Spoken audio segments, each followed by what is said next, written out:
It's a pleasure to be again at the CU, and the topic that I would like to discuss today is quite a hot topic, let's say, but you will see. I talk about revolutions and workers, and we usually, of course, think these two concepts together, but I would like to problematize that a little bit. And in order to do this, I will go at first back in time very far. Let me say for a start that the notion of a revolution is originally something that was invented in astrology and astronomy. It was Copernicus who published in 1543 a book called De Revolutionibus Orbium Coelestium, so about the rotations in the heavenly sphere. And there he described the rotation of the planets around the sun and that of the earth around its axis. He called them revolutions. And in the 3 centuries that followed, huge social changes were increasingly also described as revolutions. Often such huge change, of course, encompassed all aspects of life and were supposed to lead to a better future from where distinguishing different aspects of revolutions easily followed. So people started to talk about economic revolutions, political revolutions, social revolutions. The term social revolution was for the first time used, I think, in a book by a French count, de Ferrand, in 1794. It was called Considerations on the Social Revolution. The book was published in London, by the way. So in this time, in the 17th, 18th, 19th century, when people talked about revolutions, they meant especially conflicts between the aristocracy and the increasingly class-conscious bourgeoisie. Now, German intellectuals started comparing these developments in different parts of Western Europe, roughly between 1831 and 1848. And they discovered that working classes could also figure in revolutions.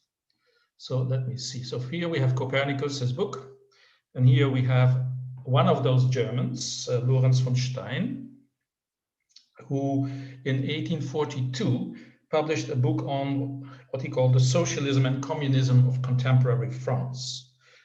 The book was inspired by the social movements in France and the fear that these same movements might also appear in Germany. And he argued that industrial changes, industrial revolution, made workers obstinate and malicious, or transformed them into dull instruments and servile subordinates. So, and he thought that the root cause was personal and hereditary property. And so he thought that that should be changed, and a proletarian revolution could definitely be avoided if the government would be reformist and redistribute economic resources so as to avoid or diminish class polarization. Then there was another German whom you probably know better. His name is Karl Marx, who in late 1843 or early 44 wrote about the proletariat as, I quote, a class with radical chains, a class in civil society, which is not a class of civil society, in a state which is the dissolution of all estates, a sphere which has a universal character by its universal suffering and claims no particular right because no particular wrong, but wrong generally is perpetrated against it. So he considered the proletariat, as he called it, the all-round antithesis to existing society. And this was a very abstract way of talking about these things. He was, of course, a philosopher at the time, but gradually the nature of this proletarian self-emancipation became clearer to him. In a fragment written in 1845-46, written jointly with Friedrich Engels, he asserted that the abolition of bourgeois society would require the collective appropriation of all productive forces. And this could be effected only through a revolution. He says, a revolution, I quote, in which on the one hand, the power of the earlier mode of production and intercourse and social organization is overthrown, and on the other hand, that develops the universal character and the energy of the proletariat, which are required to accomplish the appropriation and so on. And then Marx and Engels were in those days working very much together with Moses Hess, another philosopher. They, in fact, were all co-authoring the German ideology. And Hess published in 1947 a booklet called Consequences of a Revolution of the Proletariat. And then Engels continued in this way in his Principles of Communism in the same year, where he says, in all probability, the proletarian revolution will transform existing society gradually. This is an important idea, and will be able to abolish private property only when the means of production are available in sufficient quantity. Now, this discovery of these Germans of the radical labor struggle, of course, related directly to the growing visibility of the working class in the three most important countries in Western Europe. So for a start, we have in France, we have between 1831 and 1834, we have an uprising by silk workers in Lyon. It was a general strike, and it led to two very bloody confrontations with the authorities. In England, we had, as you know, the proletarian Chartist movement for political reform, which had an enormous impact from 1838 on. And in 1844, weavers in Peterswaldau and Langenbielau in Silesia, which is now Poland, revealed that in Germany, the working class was starting to awaken as well. Now, now I talk about this as the Marx-Hess-Engels hypothesis. They believed, and others too, that the rise of capitalism would give rise to continuous expansion of the working class in the decades ahead. Labor would therefore become ever more important in future revolutions, which would soon result in the subversion of capitalist relations. This view seemed to find resounding confirmation in the revolutions of 1848, 49 in France and Central Europe and so on. And it explicitly shifted the focus to the working class as an emergent, albeit not yet dominant, factor in the social and political field of forces. The question is, was this perception accurate? In answering this question, I shall apply the broad concept of the working class as we have elaborated it in global labor history in recent years.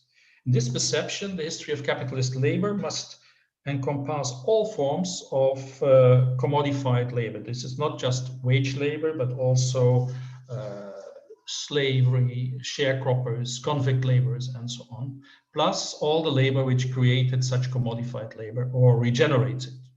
That is parental labor, household labor, care labor, subsistence labor.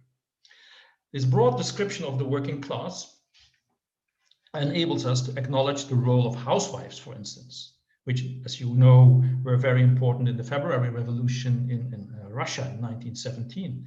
And it allows us to see the importance of what cottage laborers did or chattel slaves. The rise of the working class, according to this broad perception, of course, largely paralleled the rise of capitalism. After all, capitalism is merely a progressively self-reinforcing commodification of consumer goods, natural resources, means of production, and labor power.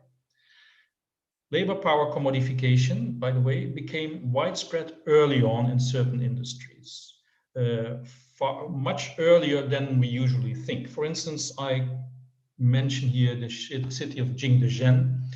It seems that I don't pronounce this correctly. A Chinese student told me, but anyway, Jingdezhen, where already in the 15th century, several 100,000 workers were employed, and only a small share of this porcelain producing workforce was capitalist, in the sense that most of the production here was made not for the market, but for the imperial household.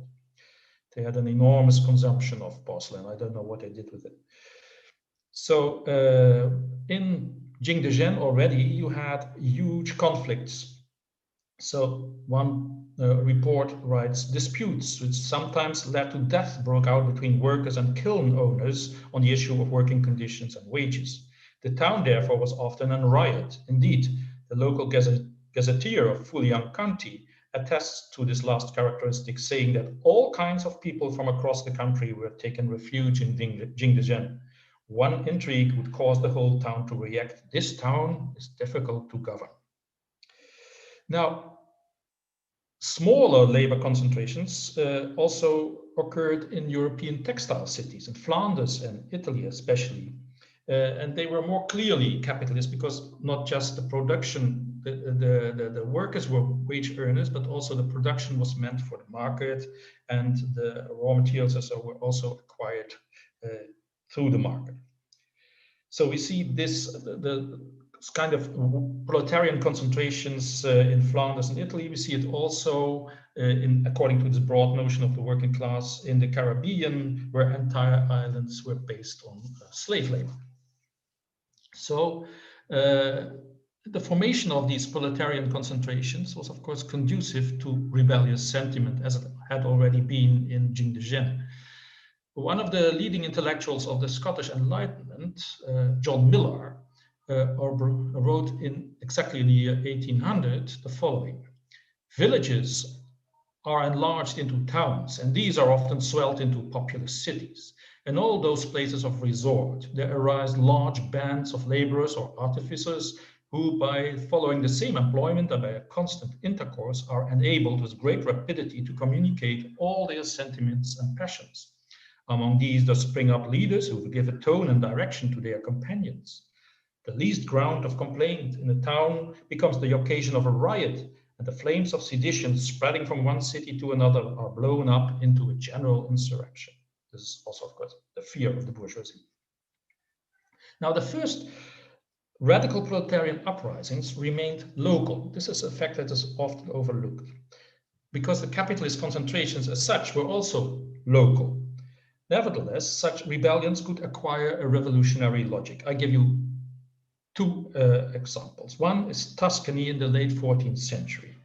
In those days, Florence was a very important city with large textile manufactories ruled by the aristocracy and the populo grasso, so the fat people. That's the wealthy merchants and bankers. The city had a population of about 55,000 people, and 4,000 of the workers were organized in guilds, and the other 10 or 11,000 workers were not in guilds. They were even prohibited to organize. And the lowest layer of these unorganized workers were the wool carders, the unskilled Ciompi. So there were big tensions within the city, not just about industrial relations, but also about conflicts between nobility and merchants and so on. And at a sudden point in 21st of July, 1378, the unorganized workers, the popolo minuto, who had been preparing themselves with secret meetings where they also had taken oaths to take action, they went to the city hall, 7,000 workers and guildsmen, and took power. They occupied the city palace, destroyed records of investigations against workers and so on, put flags on the building, and they then installed a proletarian government in Florence. All the workers who had not had the right to organize were also now organized in guilds. And the new city government took all kinds of radical measures. So, for instance, the imprisonment for indebtedness was abolished, the flour tax was abolished, salt price was reduced, so living the expenses, daily expenses were, the price was going down. And in order to stabilize employment, the industry as a whole was required to produce 2,000 wool cloth a month. And even if the capitalists didn't want to do this, they had to, or as the city government said, they will suffer great penalties.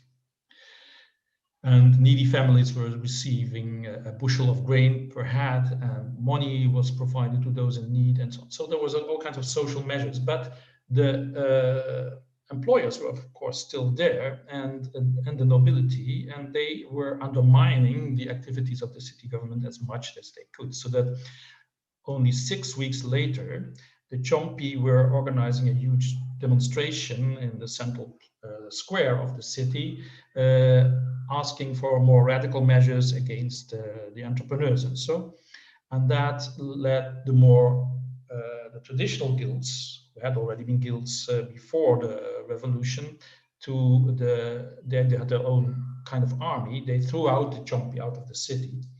And that was the end of this experiment. And some of the new guilds, of which the Ciompi then were not part, continued to govern until 1382. And then the whole thing was finished. So this revolt in Florence, it was a local thing, it was a citywide thing, was certainly can be qualified as an attempt at a proletarian revolution. And another example, which I will give very briefly, considering time, is what happened in Saint-Domingue. Saint-Domingue, which is nowadays Haiti, there between 1791 and 1804, this was the most wealthy, prosperous island for the plantation owners of the Caribbean. It was French, and of the total population of 640,000 people, 570,000 were enslaved. And they staged an uprising together with some former slaves and under the leadership of former slaves. And their uprising was the first successful workers' revolt, you can say, in modern history.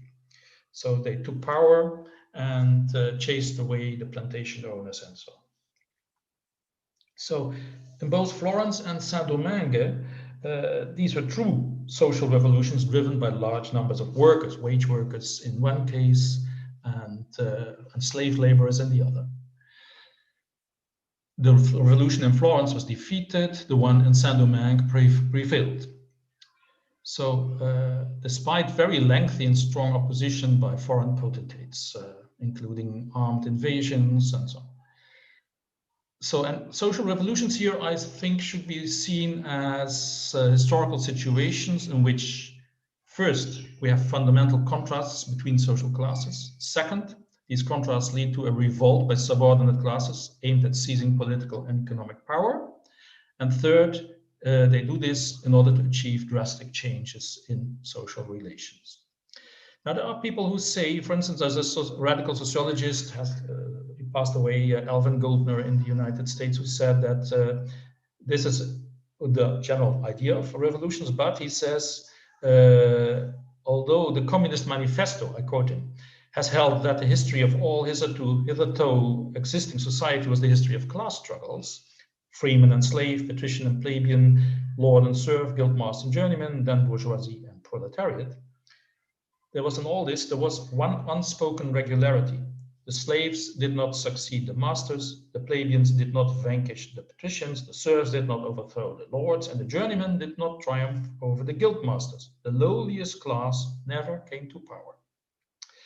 That's what Goldner says. This argument seems overly adamant. In Saint-Domingue, the slaves successfully seized control, although after a while, some not so good social relations emerged from this.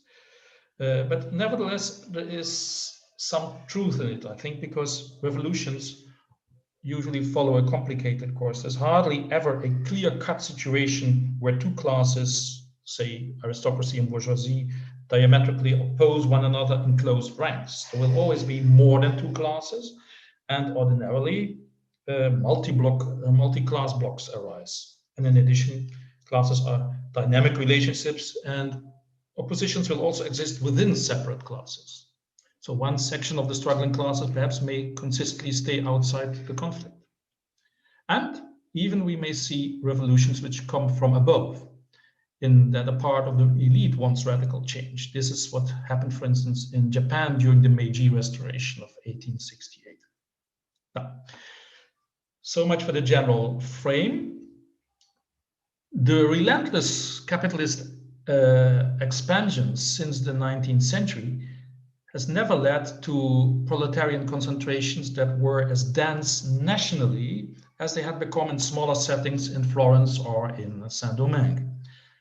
There have been large local proletarian uprisings well into the 20th century. I mention the Commune in Paris in 1871, the rebellion in Cordoba, the second city of Argentina, in 1969, the occupation of a large part of the city by workers in Karachi in 1972, and so on. So we still have local rebellions where huge proletarian concentrations exist. But on a national level, the density of the proletariat is not as big as it is in some place in local situations.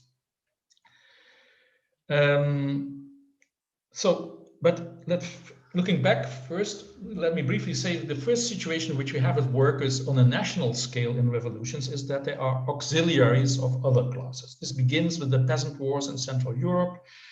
They happened in the years 1524-26, where it were especially farmers or peasants who rebelled, but on occasion they were supported especially by miners in Bohemia, in North Tyrol, and elsewhere. But the workers were playing a minor role in this whole thing.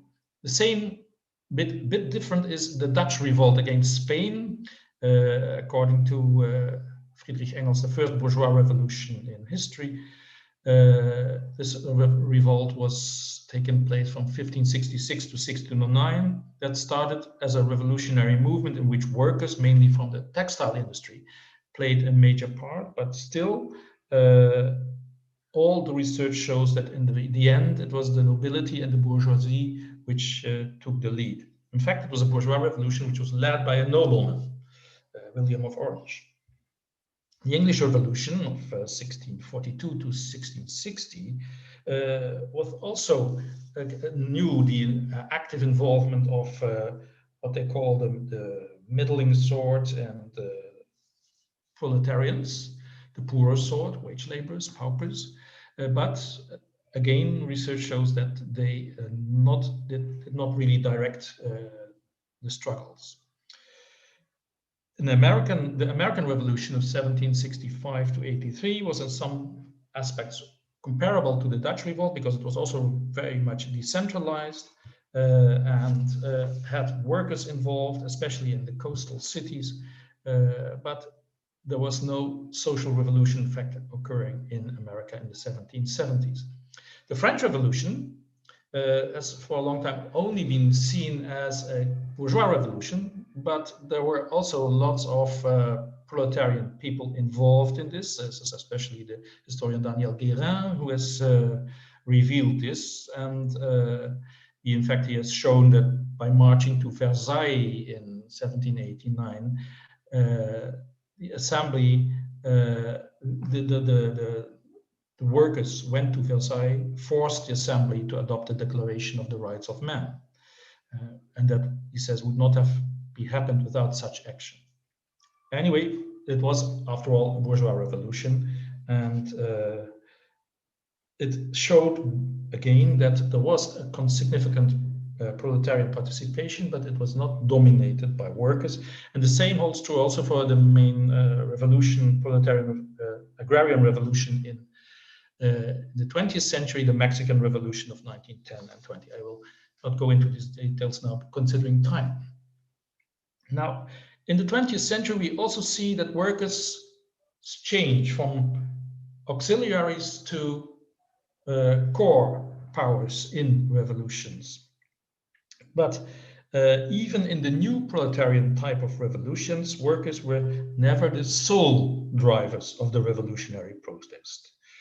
The best known case of a change, often described as proletarian, was of course the Russian Revolution of October 1917. And this revolution was in fact a combination of three factors: the struggle of the workers, the struggle of the peasants, and the struggle of the oppressed nationalities. The working class was not yet very large, possibly 2 million people in 1917, which would make it maybe 8 or 10% of the total labor force. And despite this small size, but because these people were also very much concentrated in certain industries, the strike movements they organized achieved an enormous impact. In Trotsky's words, they became the battering ram which the awakening nation directs against the walls of absolutism. At the same time, of course, the proletariat would never have brought about the downfall of the Tsarist regime on its own. As Trotsky also says, it could not have given its struggle a sufficient scope, certainly not enough to take its place at the head of the state if it had not found a mighty support in the thick of the people. Such a support was guaranteed to it by the agrarian problem. Nevertheless, of course, the Russian Revolution has become the prototype of a proletarian revolution. Another important example, which we often forget, is the Bolivian Revolution of 1952, where, in fact, peasants remained completely passive in the beginning, and it was mainly the action by the tin miners that proved decisive.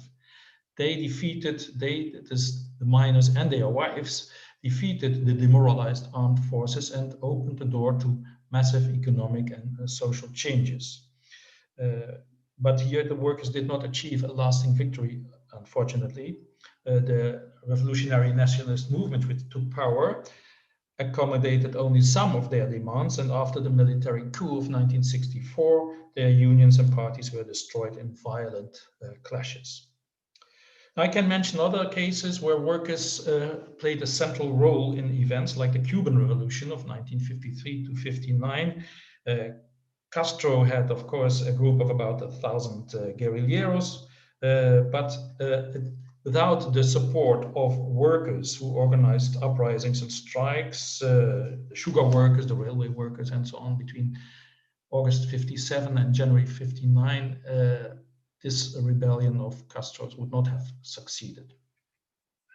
But politically, the working class remained an appendage of Castro's initially liberal policy. The first government formed by Castro was therefore still liberal bourgeois. Only during the next 2 years, under the threat of American hostilities and so, did the regime radicalize. In the Iranian Revolution of 1978-79, workers were not intrinsically pivotal. Until mid-78, the main operators were students and intellectuals, the urban poor, and modern and traditional middle classes. But then in the 78, early 79, when the oil workers, who were of course of enormous strategic importance, when they decided also to strike, that of course deactivated the most important source of state income, and that ended the battle, and the Shah had to flee the country. The Polish Revolution of 1980-81 was largely driven by proletarian rebelliousness, as we know, but that revolution failed in 81, and it was supported, by the way, also by many farmers. Solidarność was then suspended and martial law was reintroduced.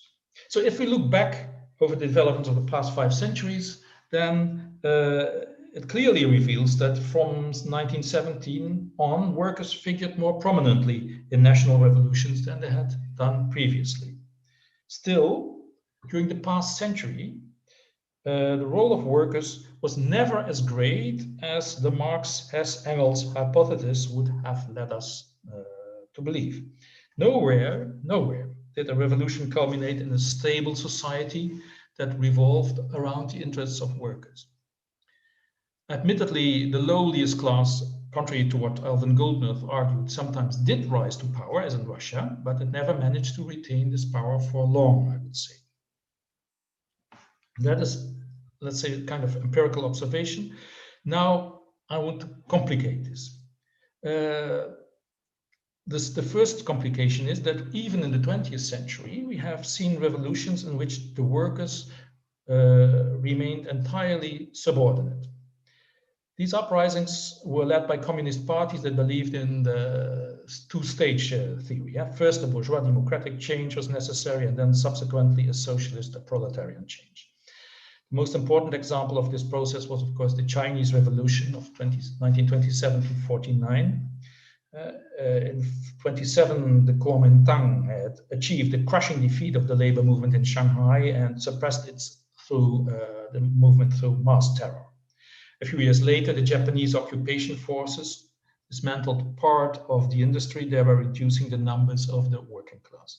These developments turned the Chinese Communist Party progressively from a proletarian into a military organization of farmers, demanding massive agricultural reform. They built an expanding territorial counterforce that ultimately, as we know, defeated the Kuomintang and established the state. Workers in this process, and this is important, were completely ignored as social forces. When the People's Liberation Army entered the cities, they urged workers not to strike or demonstrate. There were pamphlets everywhere with 8 points, and point 1 was, for instance, people's lives and property will be protected, keep order, don't listen to rumors, looting and killing are strictly forbidden. Okay. Second point is, Chinese individual, commercial and industrial property will be protected. Private factories, banks, warehouses, etc. will not be touched and continue operating, and so on. So the working class did not play a role of any significance in the Chinese Revolution. The same is true, by the way, also for the Vietnamese Revolution of the 1930s, 1940s. And only after 1949 did the social and political importance of the working class in China start to grow again. So that is the one complication, is we have revolutions even in the 20th century where workers did hardly play a role. The second complication is more important, and is that the revolutions of the 20th century all took place in pre-industrial or industrializing countries and never in fully developed capitalist societies. Now, some of you may consider this a coincidence. But the systematic non-arrival of working class revolutions from below under developed capitalism suggests, I think, a structural reason. Although the working class, in the broad sense that I described in the beginning, became very large in the course of the 20th century, under the advanced conditions, it never again behaved so radically anywhere as it did in Russia in 1917 or in Bolivia in 1952. Even if we look at events like Paris or France in May, June 1968, it becomes clear that the workers there were not as radical as the students, in the sense that they also wanted this complete revolution. Every historical research that has been done on this recently reveals that the wage earners desired to limit the arbitrary authority of supervisory personnel, wanted to slow down production rhythms, but there's hardly any evidence to suggest that workers wanted to take over their factories. Instead, they demanded higher pay, especially for lower paid personnel, a further reduction of work time, total or a payment for days lost to strikes, nominal recuperation of strike time, and a union presence in the factory. That kind of things they want. Now, another symptom of the non-arrival of revolutions in advanced capitalist societies seems to manifest in the fact which has been described by Perry Anderson a long time ago already, when he said that counter-institutions of dual power have never arisen in consolidated parliamentary democracies. I quote him, "All the examples of Soviets or councils so far have emerged out of disintegrating autocracies, Russia, Hungary, Austria, defeated military regimes, Germany, or ascendant and overturned fascist states like Spain and Portugal." So now this all gives rise to the paradox. The paradox is that the purest proletarian revolutions, with absolute dominance by the proletariat, occurred early on in capitalism. In advanced capitalism, under circumstances that according to the Marx-Hess-Engels hypothesis are supposed to be the most conducive to a proletarian revolution, however, they do not take place. How is this possible? I think that a convincing answer will require much additional research, but I can only speculate a bit here. I suspect that three factors may come into play, and I just suggest them for further debate. The transition dip, deflection, and incorporation. The first, the transition dip. This is an idea that is based on the changing nature of the state in advanced capitalist societies. In agrarian societies, let's say in the 18th century, early 19th century, still, states were they were external to the lives of people. So the state would only interfere in the lives of people by taking things. They would take young men for the army, they would take taxes, and so on. They would not give anything important back.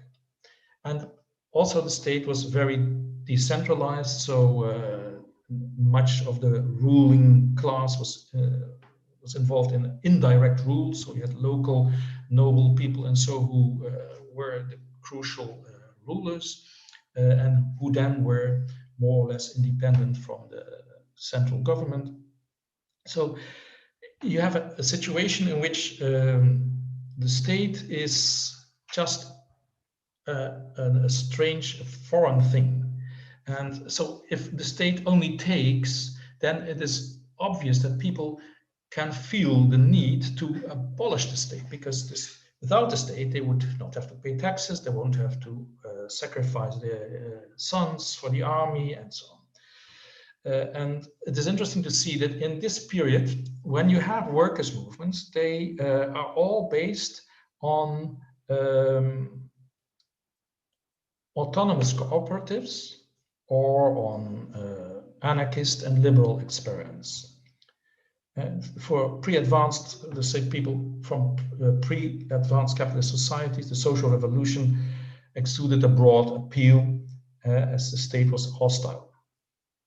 This stage ended, at least in the North Atlantic region, in our region, during the extended 19th century as a consequence of the Napoleonic Wars and its aftermath.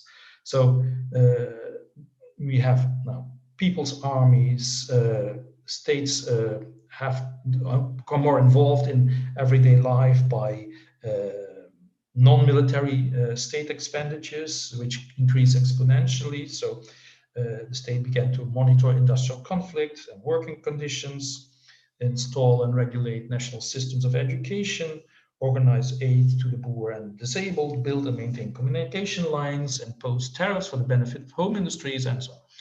So, and somewhat parallel also to this process, systems of surveillance were devised to block the emergence of forms of protest and resistance.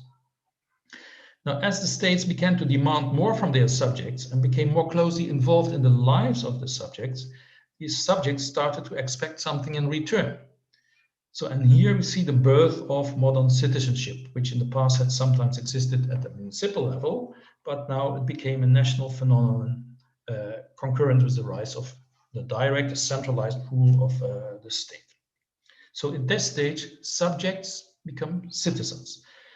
National trade unions and other national labor organizations gradually consolidate and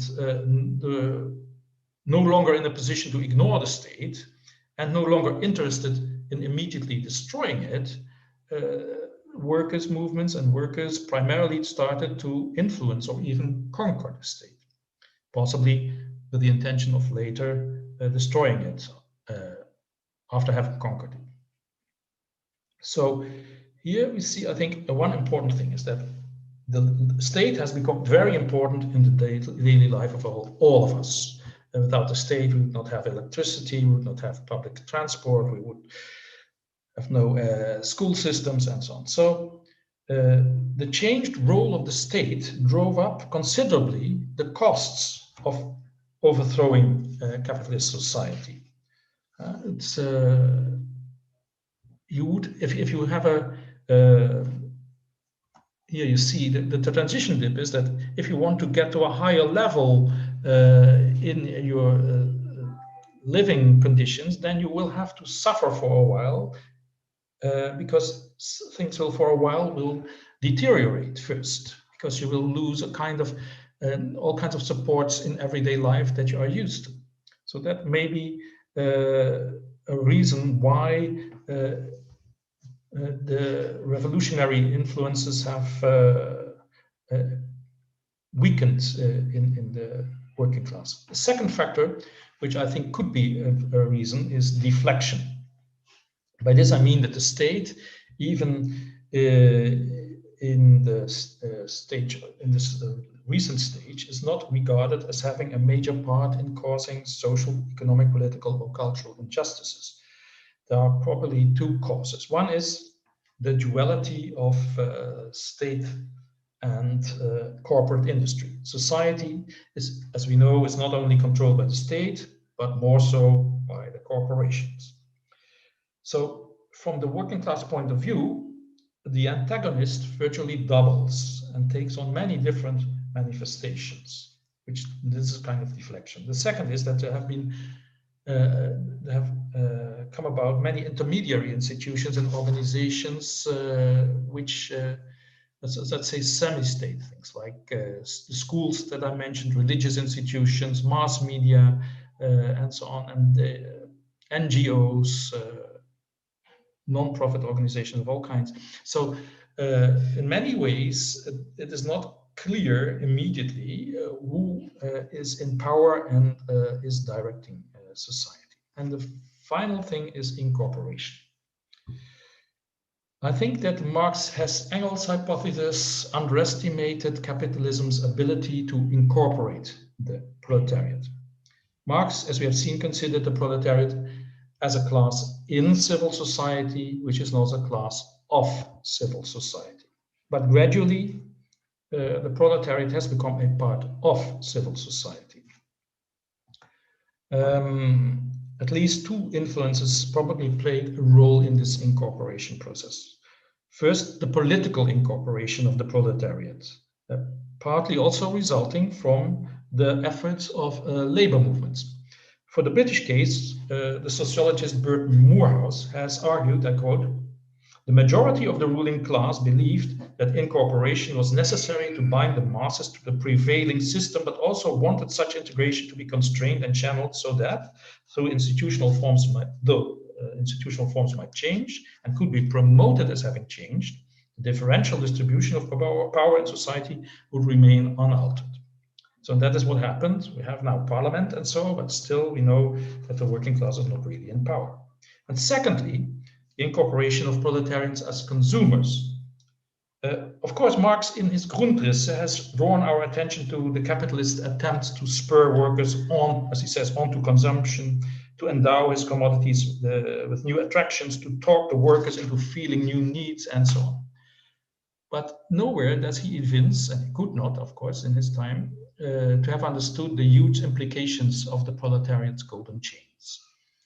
Consumption's seductive power culminated in the relations of production and consumption, which we sometimes call Fordist, whereby working class families not only produce and reproduce labor power to be hired out, but operate simultaneously as units of individualized mass consumption, purchasing many of the consumer goods they produce within a system that permits capital to expand and workers' material standards of living to improve.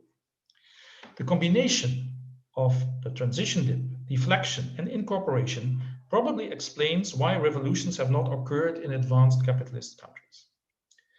And the fact that deflection and incorporation were considerably less important in the so-called socialist societies of Eastern Europe may also explain why revolutions in which workers were sometimes pivotal did occur there around 1989 or 90. All this, of course, remains highly speculative, and I can only say an obvious fault is better than a hidden error. Thank you. Thank you for that quite interesting discussion, introduction, I should say, Marcel. We'll now be moving the attendees to become panelists. The session will momentarily reload for those that are being promoted. So after that, you can let me know if you want to speak by using the raise hand feature in the participants list. Um, and after a few speakers, I'll come back to Marcel to respond, and we go back to the rest for another round until the end, basically. So let me see if we have some raised hands yet.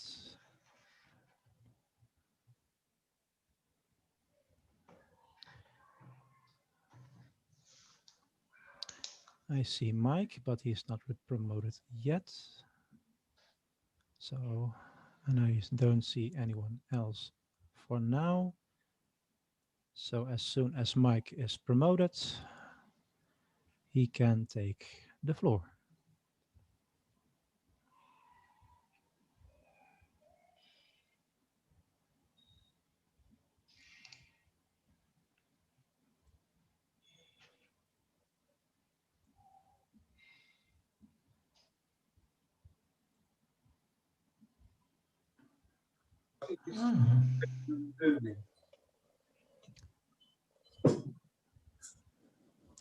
Almost there.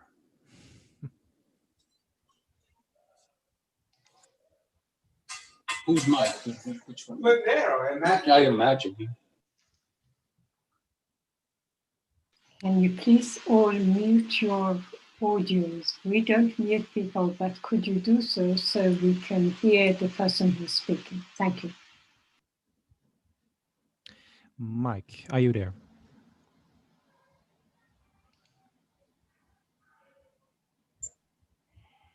Okay. Thank you, Marcel. Interesting point. I must admit, I think this line of argument has been run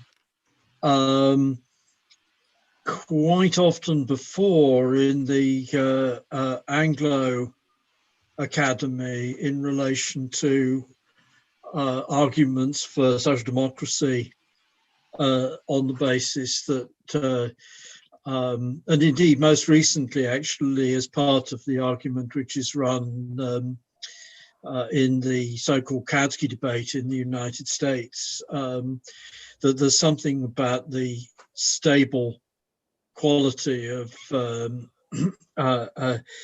fully developed capitalism which rules out revolution. The interesting feature, I think, is that actually the ideologues of capitalism no longer believe this. The ideologues of capitalism, actually, the people now take the view, rather than saying revolution is unrealistic because the state is so deeply imbricated in modern life, etc., etc., etc., now say, well, actually, revolutions are perfectly possible in favor of capitalism. It's just socialism and planning, which is utopian and impossible and disastrous, and that stuff. So I have a hesitation about, what you've argued. I think it's pushing a little bit too far to talk about Copernicus, because the point at which revolution starts to be used for political overthrows is in the immediate aftermath of 1688. No, that's not true.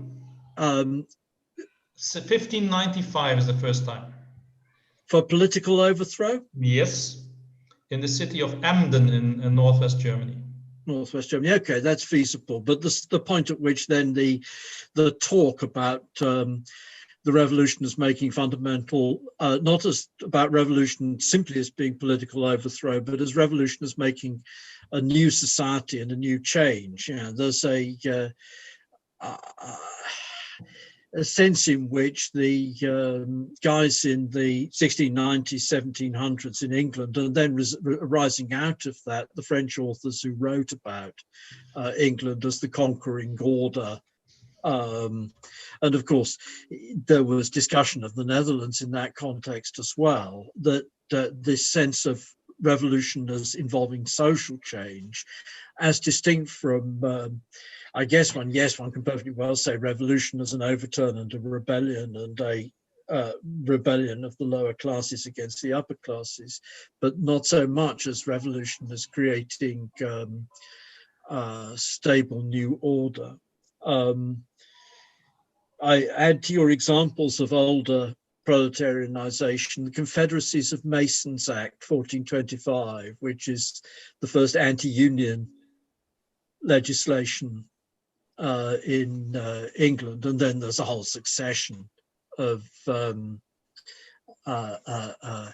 similar steps of one sort and another,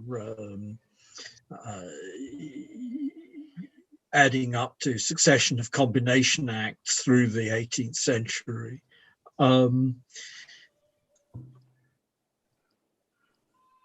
I wonder about the Russian Revolution. It seems to me there's a centrality. You're clearly right that this is, it's no doubt this is, February is an initiative of the working class as such, but there's also clearly an central element of the proletarianization of the soldiers, that on the one hand, the soldiers are mostly peasants by birth, but on the other hand, once they've been working for wages on a complex destructive task in the fronts, they've been proletarianized as much as anybody who's been working in a factory for 3 or 4 years. And that, of course, there's a radical deproletarianization, both of the urban working class and of the soldiers in 1918.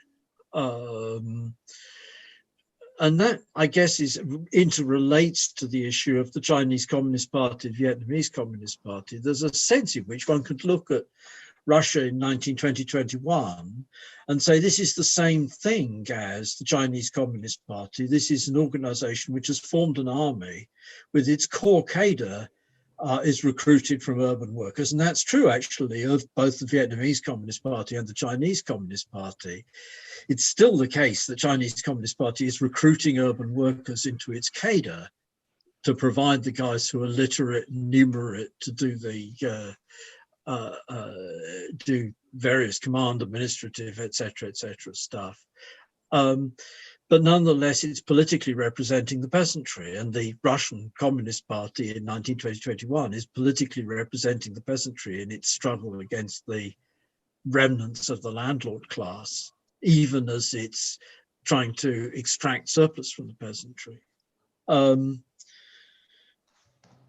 I don't know where you place Germany and Austria, both of which are overthrows of semi-modernized regimes, essentially by the working class, but by a working class which then hands power to a new bourgeoisie to create elects to create a bourgeois state.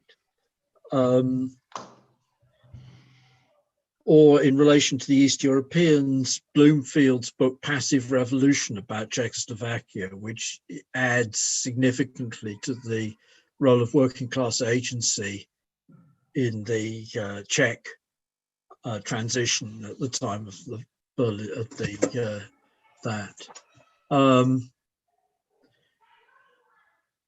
I think that there's more engagement, certainly in Britain. I don't know, England, I don't know about elsewhere. I think there's almost certainly much more engagement of the state in everyday life in England in late Middle Ages, early modern period, with parish poor operations, infrastructure construction, particularly infrastructure construction in the 17th, 18th century. And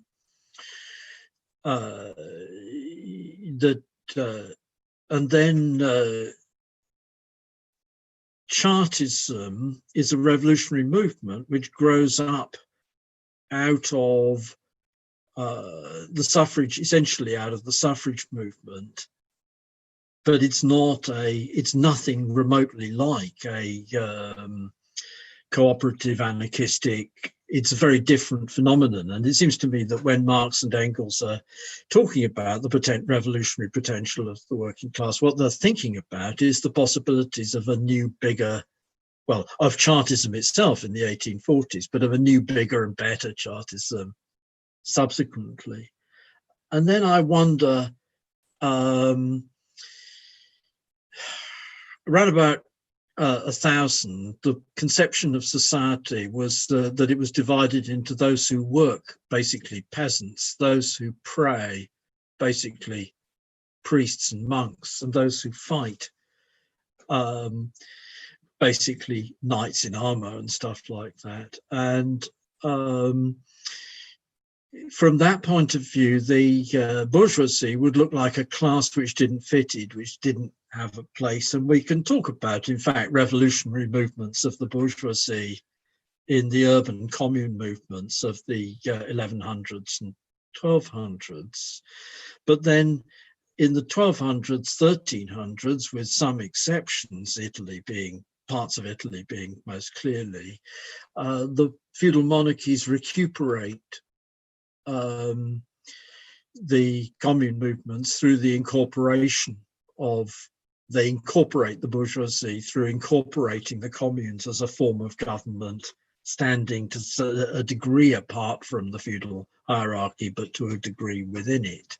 And then in the Netherlands, yes, I agree, in the Netherlands and in England, insofar as the working class plays a role, it's absolutely a subordinate role. But actually, what takes power is a movement which wrenches the communes in London, chiefly the City of London, but also City of Hull, blah, blah, blah, out of the hands of the state and the allies of the state. And my guess would be, if one was to think about proletarian revolution in a framework of the longue durée, one would not be imagining proletarian revolution as growing immediately out of the first efforts of the proletariat to achieve power, any more than bourgeois revolution grows out of the first efforts of the bourgeoisie to create urban communes, but as wrenching the institutions which the proletariat itself has created out of the hands of the state loyalists and turning it into, that would be driven not by radical change, but by a sense that what had been gained was being taken away rather than that. However, that's just a very interesting talk, for which thank you very much. And these are just speculative responses to it. Thank you. I have Christopher Gray coming up, and I don't have any other speakers, so there's plenty of time.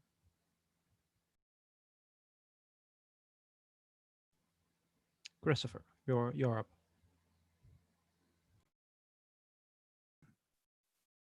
Right, thank you. Yeah, very, very useful talk, guys, I thought. What strikes me is how much of this in some ways was commented on by C.L.R. James, not only in the Black Jacobins, but also in other works. He wrote extensively on European workers' upsurges in the Middle Ages. I think he even mentioned the Commune of Salonika, which hasn't been discussed, but not something I know about.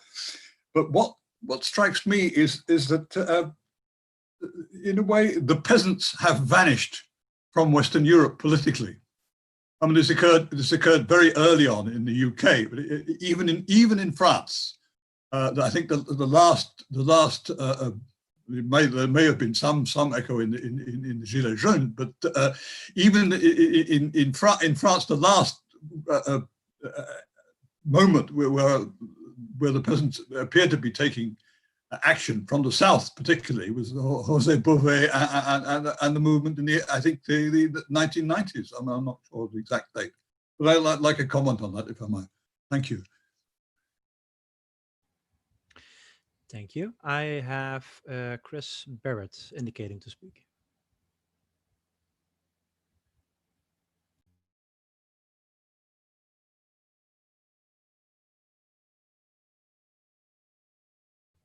Unmute. Hello, everyone. I think in Marcel's talk,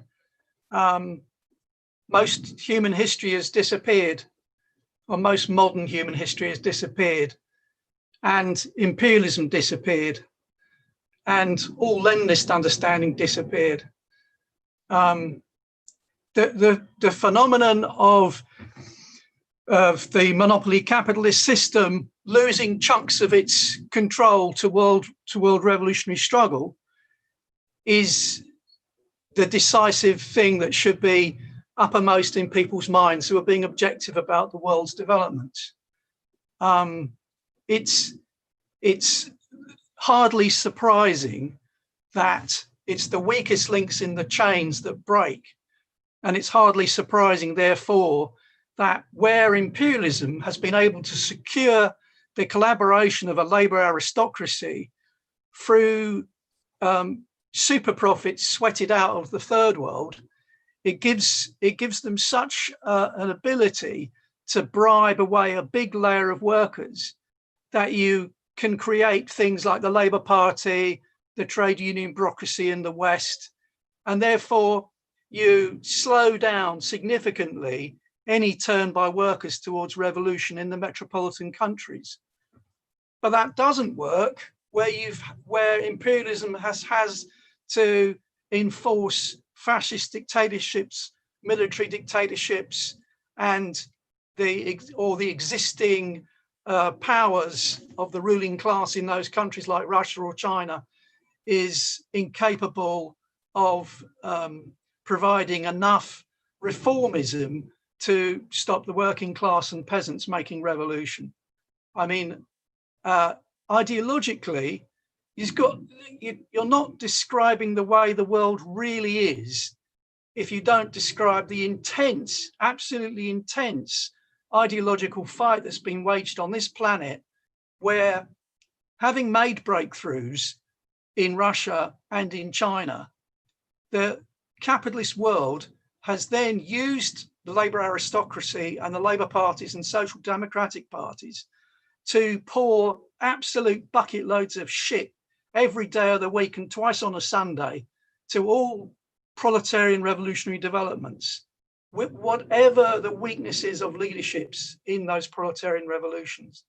Nevertheless, the breakthroughs in the Russian Revolution and the Chinese Revolution are so powerful, and the world's history has been changed so remarkably, with China still continuing to cause endless problems for the West, absolutely endless problems for the West. And to want to pretend that there's something significant in workers' participation in 1989 events bringing down the Berlin Wall in either Germany or Czechoslovakia, and not to see it as ideologically that these were right-wing things that happened, counter-revolutionary things that happened, and that workers do get involved in counter-revolutionary movements, as well as revolutionary movements, or as well as in stupid social democratic reformist movements. Workers get involved because they're the vast majority of most countries' populations. What could be less surprising than that workers do get involved even in stupid right-wing movements? You see it around Trump nowadays, and you saw it around the Hitler movement. They weren't all bank managers at the Nuremberg rallies. There were workers involved as well, misled workers, misled by anti-communism, misled by the failings and the treachery of social democracy, misled by the weaknesses around the German Communist Party, etc.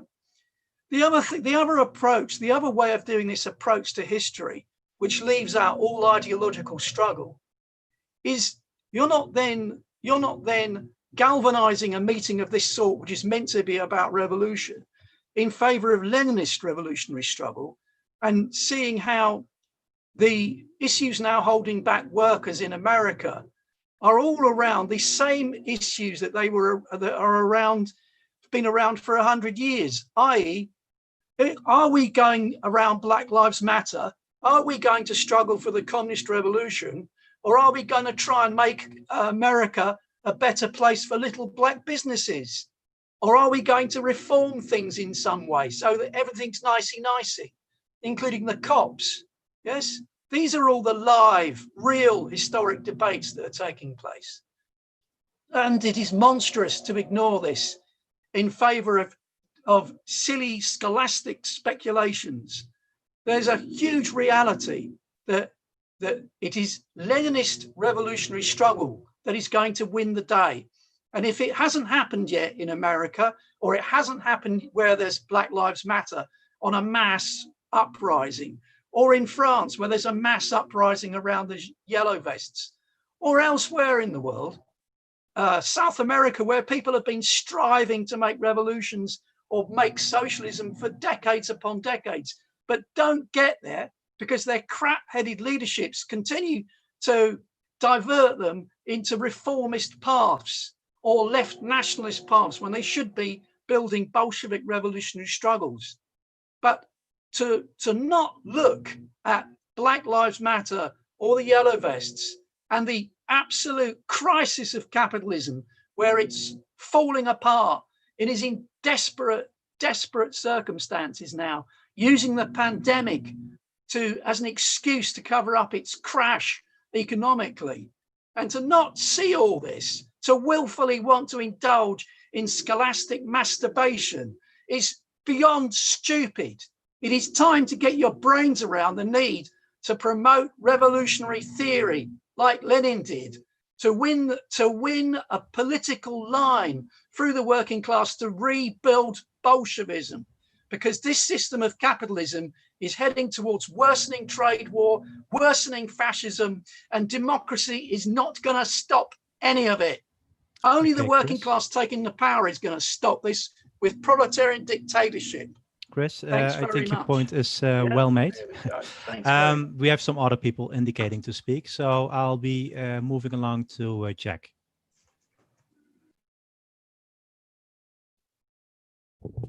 Yeah, thanks, Marcel. Yeah, just picking up on what Chris was saying, I actually, I wouldn't express it in the way that he did, but I think he actually does raise some important points.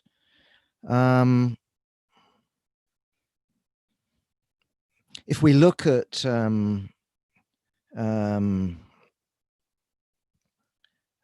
the problems that you've been talking about, Marcel, you did leave out the role of ideas, I think.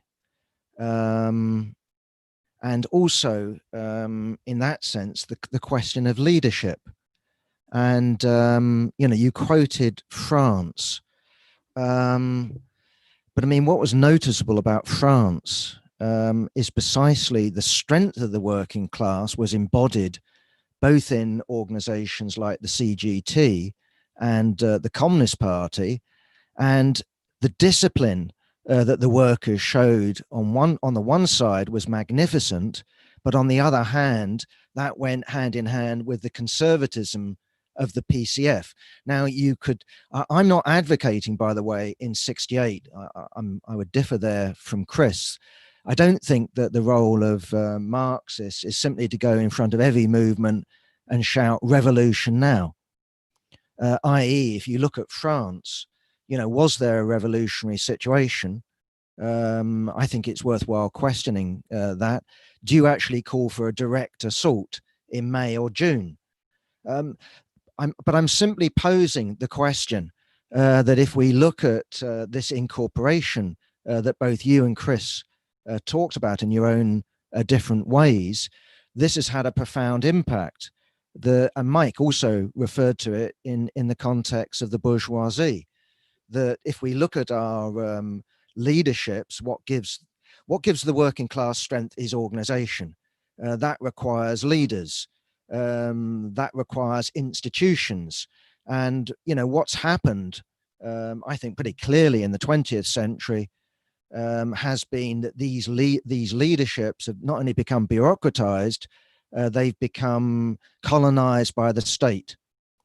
In terms of what Chris was also saying, I think there is a problem with the labor aristocracy theory. I can well understand in World War I, Lenin in exile, looking at the betrayal in Germany, Britain, France, Italy. One just carries on down the entire list, and theorizing it on the basis of the labor aristocracy. The problem is that when things start to move, it isn't necessarily the most oppressed layers that move. In Britain, earlier today, I talked about the formation of the Communist Party of Great Britain. Well, many of the cadre and rank and file of the Communist Party of Great Britain came from the illegal labor struggles that break out 1916, 1917 against the trade, against the grip of the trade union bureaucracy. But these guys tend to be skilled workers. The same thing happens in Germany. It's not the most oppressed layers that supply the cadre. And in that sense, if we look around the world, not just as it is now, but if we look at the world in the 20th century as well as the 21st century, let's have a look at clearly an oppressed country with millions of extremely poorly paid workers. Go to India. And what you find is the same phenomenon, that if you met the Communist Party of India, you would think you're talking to a Blairite. If you met the Communist Party of India Marxist, well, are you talking to a Corbynista? In other words, although you don't have, how should I put it, the material way of life that we have in Britain or Germany or the Netherlands, you have the same phenomenon of these people being incorporated institutionally, but also ideologically. So I think that there's a more complex question here, and I think it is worth examining it. And just going in front of Black Lives That Matter or in front of the yellow vest and saying revolution, I don't think is the answer. Also, in that sense, Marcel, you did talk about these revolutions. You talked about China and you talked about the Soviet Union, and you said, okay, the workers didn't play a leading role, and we can examine that in terms of China. The Soviet Union, it goes wrong. But also in that sense, in terms of what Chris was saying, one of the most powerful weapons, Chris, in the armory isn't just lies, that are, to use your phrase, spewed forth daily and twice on Sunday. Nice turn of phrase, by the way. It's also the living reality of the Soviet Union, the living reality of the lack of freedom, the living reality of the poverty. And in that sense, you can talk about China causing the US imperialism no end of problems. Anyone who tries to explain the rise of China according to lifting itself upwards, I think misses the point entirely.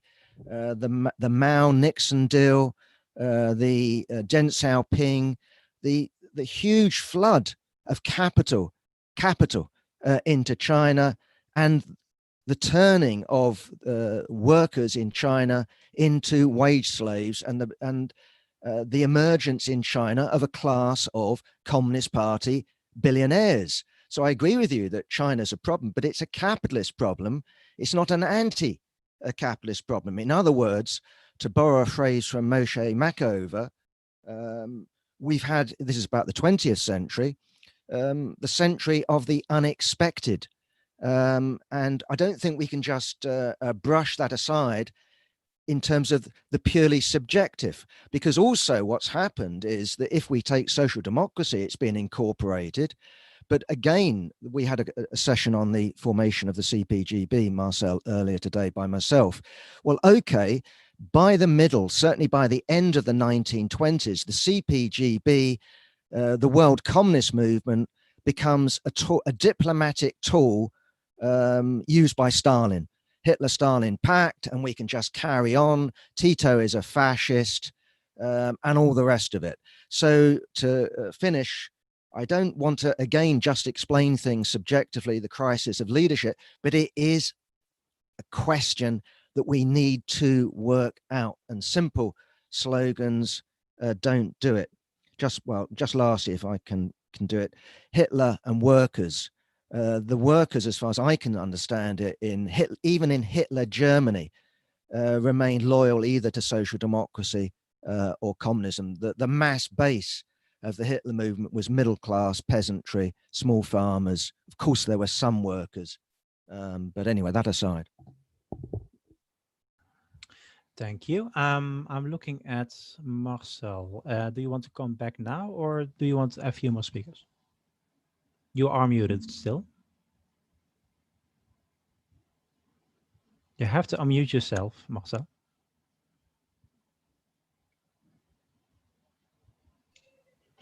So now you can hear me probably. Yes. Okay. I would like to say something now, because otherwise I lose the overview. Mike had some very interesting comments, and I think they are just, to a large extent, I would agree with what Mike had to say, but let me say a few things. He said, what I say is what social democracy has been saying for a long time. But I think what I'm saying has a different intention, in the sense that by analyzing the conditions which have created the absence of revolutions in advanced capitalist countries, we can also specify the conditions under which the revolution would become possible. And we have to be merciless in our analysis in that way.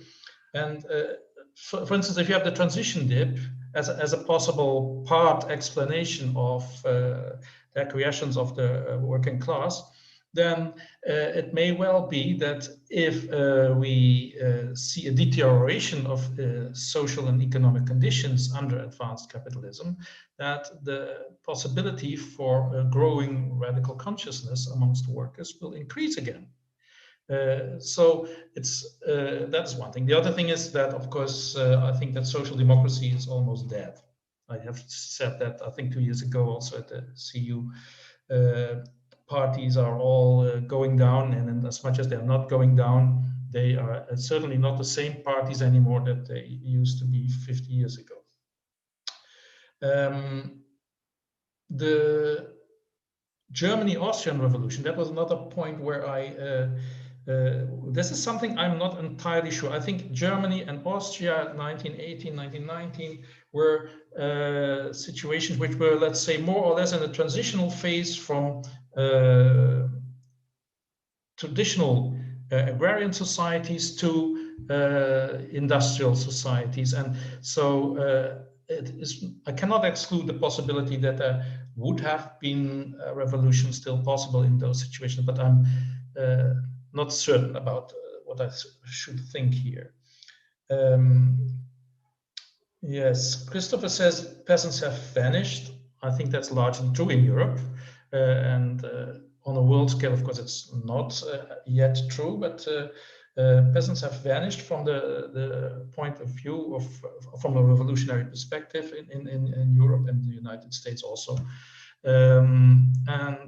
That may, but we have, on the same time, we have seen an enormous expansion of the working class as such, which is now much more, not just larger, but also more heterogeneous than it used to be in the past.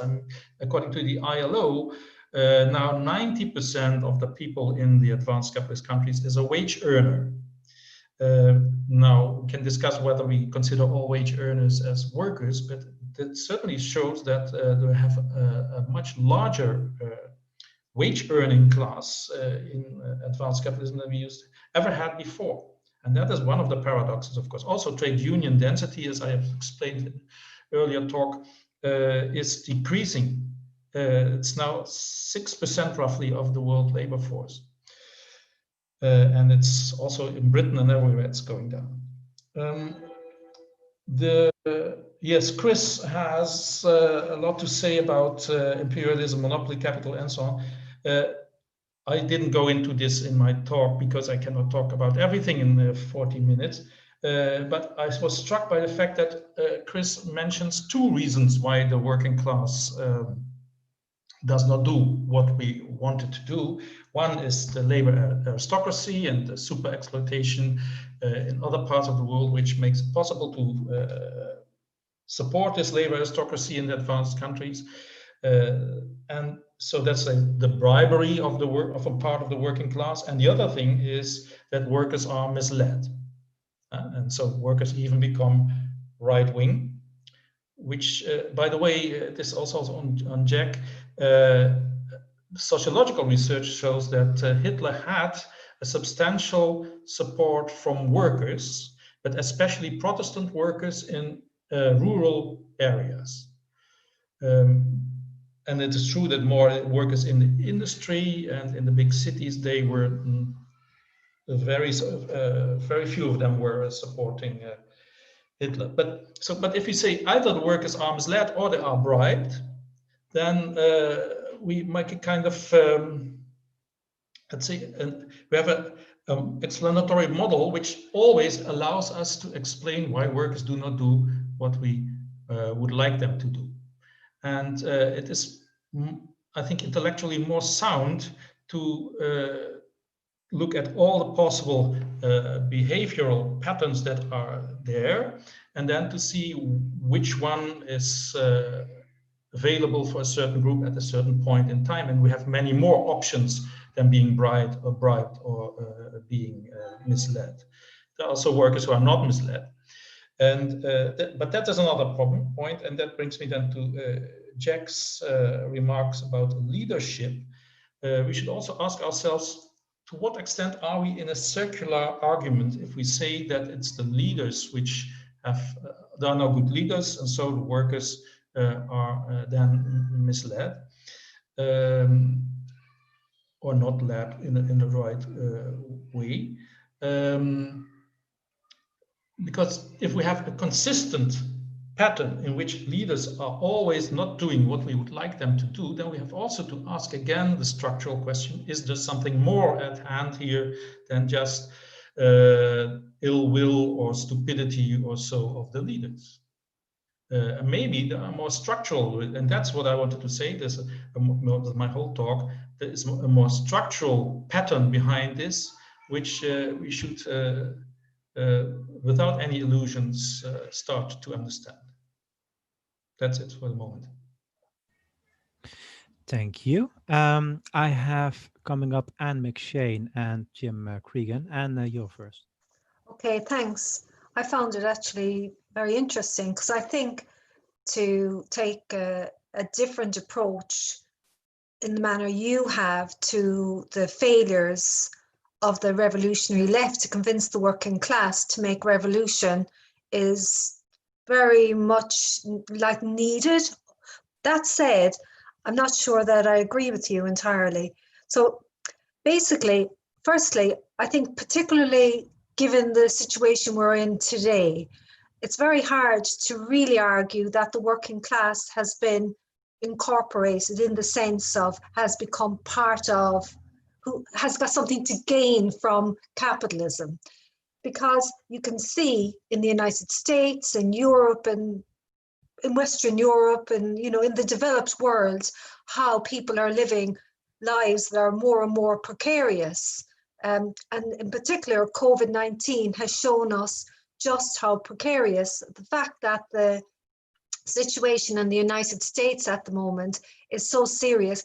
It's not just down to that fool of a president, it's the structure that he presides over. The fact that when people lose their jobs, they lose their medical insurance, the fact that the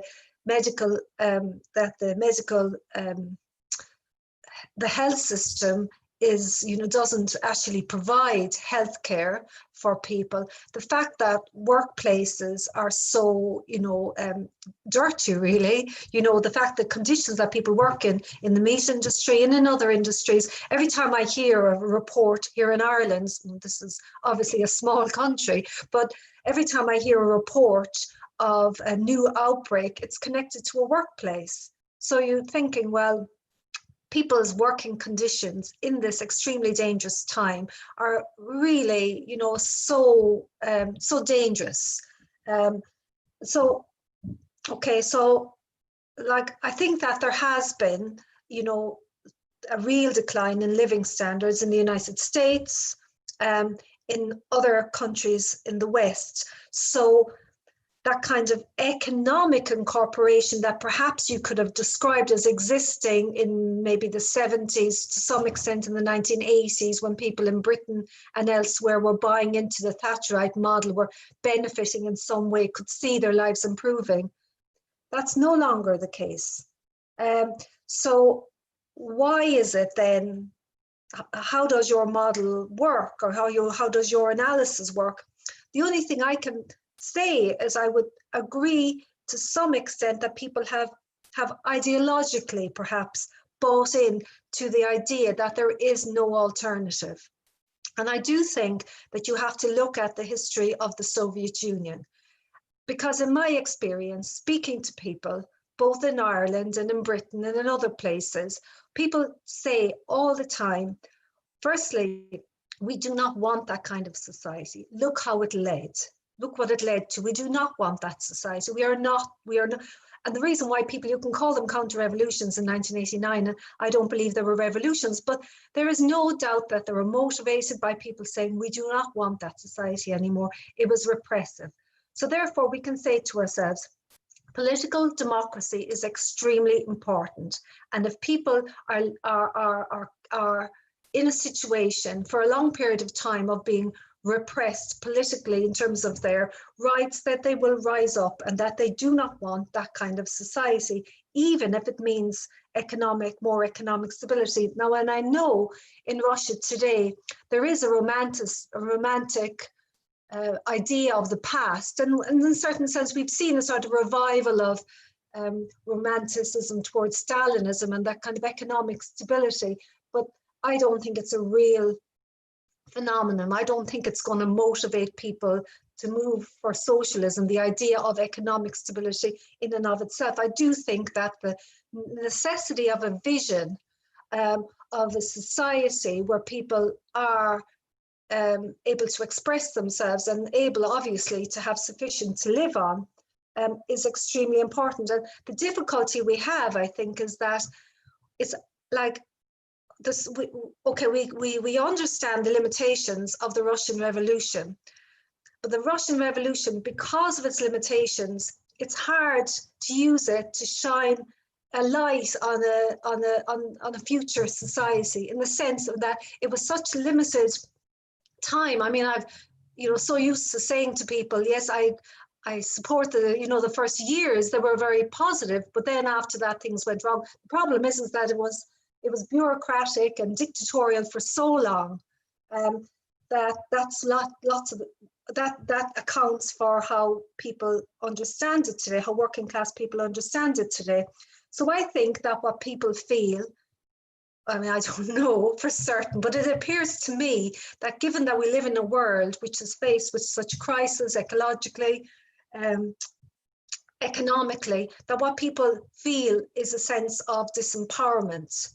And that leads to people perhaps taking refuge in their personal lives and material, as opposed, not in Marxist materialism, but material as in, the things you can buy, the things you can do, the things, you're able to do, take precedence over larger political questions. So, and then just finally on the question of leadership. So I accept your point that you can't just go, they're all crap. We know what we would do if we were in the position, the problem is the left. But there surely is something in a situation that you've got to critique where, for instance, where in my political involvement, as one small example, here in Ireland, there was United Workers Alliance that set up, and we stood candidates and the left came together. So here we were, lots of people voted for them. I mean, in relative terms, it became a political phenomenon, which seems, that it was going to make, that these people, these comrades that were elected were going to make something of an impact. And almost straight away, you saw the divisions came, because they just were not able to discuss their ideas openly. They were not able to, how could I say, have any real rapprochement between themselves. You had the division of the Socialist Party, the SWP, and they jealously, with their leaders jealously kind of guarding the lines of demarcation on whether Trotsky said this then, or even, you know, more contemporary questions. So I think that's something, I mean, I don't have the answer for how you get over it, but people had voted them in the belief that they were really going to lead, and then they didn't. Then they splintered because of their inability to cope with openness and democracy. And there is also, just finally, I know I've gone on for a while, there's also the fact that there is a tendency in the left, and maybe you could comment on what your view is on this, to self-limit itself in terms of where we can get to consistently say, you know, we don't want to go too far, people won't understand it, it's going to be too difficult to raise the question of revolution, we need to walk before we run, you know, doing the thing that I think is the opposite to what they should do. Rather than raising a vision which is bold, they limit themselves to what they deem is possible. And then we end up going around in circles again and again, because that project has shown that doesn't work. That's not going to break through. You're not going to get revolution by raising reformist demands without a strategy or a program for revolution. So anyway, they're just some random thoughts. And thank you for your presentation. Thank you. I have 4 more speakers coming up, after which I'll be going back to Marcel. So Jim is next, Jim Cregan. Yeah, hi. Thank you, Marcel, for a very thought-provoking presentation. You work in a very wide historical frame, and I would like simply to confine myself to a few remarks about the 20th century. Now, the Bolshevik Revolution was made on the premise that capitalism had entered its final crisis, and that turned out to be wrong. But the history of the interwar periods gave the Bolsheviks and revolutionary socialists a lot of evidence to support their premise. And I think you left out a lot, but you talked about successful workers' revolutions, but the interwar period was one of extreme class turmoil, especially in Europe, but not only in Europe, and intense class struggle. So, but just to name the main instances, you had 2 revolutionary attempts in Germany. You had the Hungarian Soviet Republic. You had the failed republic. You had the occupation of the factories in Italy in 1920. You had a general strike in Britain in 1926. And you had then the Shanghai insurrection in China, which was not a peasant but a working class insurrection. After 1926 or 1927, you had a lull of several years, but then a flare-up of the class struggle again in Spain, first in a miners' revolt in Asturias, and then, of course, into the Spanish Civil War. Then there were the struggles of US workers leading to the formation of the CIO. But now none of this resulted in a successful workers' revolution, but there were very sharp class struggles in which it could be argued there was much revolutionary potential. Now I would, I think that after World War II, the situation changed very radically in that you had a period of unprecedented capitalist expansion, which allowed for a new disposition for certain elements, key elements of the working class. It didn't include the entire working class, certainly. There were people who were, there were whole sections that were left out, but key unionized sectors that were not limited to the labor aristocracy. And imperialism played a part in this economic expansion, but there were other factors involved as well. and this resulted in a displacement of revolutionary and emancipatory energy from the advanced capitalist countries to the anti-colonial struggles occurring in what was then called the Third World. But the main feature, I think, of the last 40 years is the unraveling of this new dispensation for the working class in the Western countries, and it is certainly a period in which both their economic advancement has been partially reversed, and the democratic institutions have become hollowed out. So I don't know exactly what awaits us, but I think that the integrative mechanisms that you mention as preventing the working class from taking a revolutionary role are now in an advanced process of disintegration. I'll stop there. Thank you. Ben, you're up. Hello, comrades, can you hear me? Yes. Thank you very much, Marcel. Good to see you again for this time, if only virtually.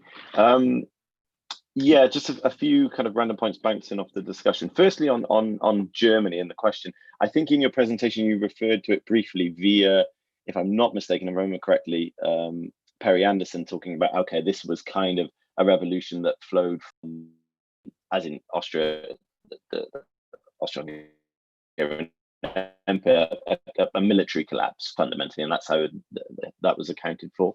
I think in terms of the social composition of Germany in say 1918 to 23, just to bounce off what Jim was saying about those revolutionary years. One of the points Rosa Luxemburg makes actually I can't remember exactly where it is, but it's around the discussions of the KPD program in the early 1919, is that one of the weaknesses of the German communist movement, but the workers' movement more generally, is that it does not have any footing in the substantial German countryside. And she quotes, I can't remember the exact figure she gives for peasant or farmer production in Germany at the time, but I think it's about 30 to 40%. And I think that's something that is often overlooked. There is some research recently in this book. There's an article on what the KPD, Weimar Communism as Mass Movement, the KPD kind of sought to address that issue and get into the countryside with specific agitation, etc. So I think even if you look at Germany, which I think could be a kind of counter example to your general framework, perhaps, there was still a substantial peasant population in Germany of that era, and I think largely one of the reasons why the revolution was the German revolutionary attempts were unsuccessful was the lack of a base there, in contrast to Russia, as we described, which is in many ways under the leadership of the proletariat, but organizing its banner the peasantry. So that's the first point I'd like to make. I generally agree with the criticisms about the role of ideology. So the criticisms of your talk about because what you could call, to use a kind of difficult phrase historically, but negative integration. So it's not just the benefits offered by what ankles the refuge in personal life, bourgeois society, consumerism, which you discussed. It's also a kind of, if you like, an ideological transition dip. That's what I've written down in my notes, right? Even if you take what Jim's been talking about in Germany in the 20s, clearly there's purchase to the idea that was used by the right-wing social democrats and clearly the bourgeois circles in Germany that, is this really what you want? Do you really want to go down the Russian path? Is this the kind of model for you? Surely stability, etc., our ways is better. And that clearly had a purchase. Clearly, in the context of the Cold War, the support for West Germany as a kind of bulwark of anti-communism, that all works. I think we need to take these questions seriously. However, I do agree with your fundamental point about the circular argument sometimes involved about the crisis of leadership. So I'm not saying that leadership, ideas, organization don't matter, quite the opposite. But often the way it's seen, and I think it's bouncing off originally a Trotsky quote, which is, the crisis of the proletarian revolution is a crisis of revolutionary leadership. I might be slightly butchering that, but I think that's faithful to the idea, right?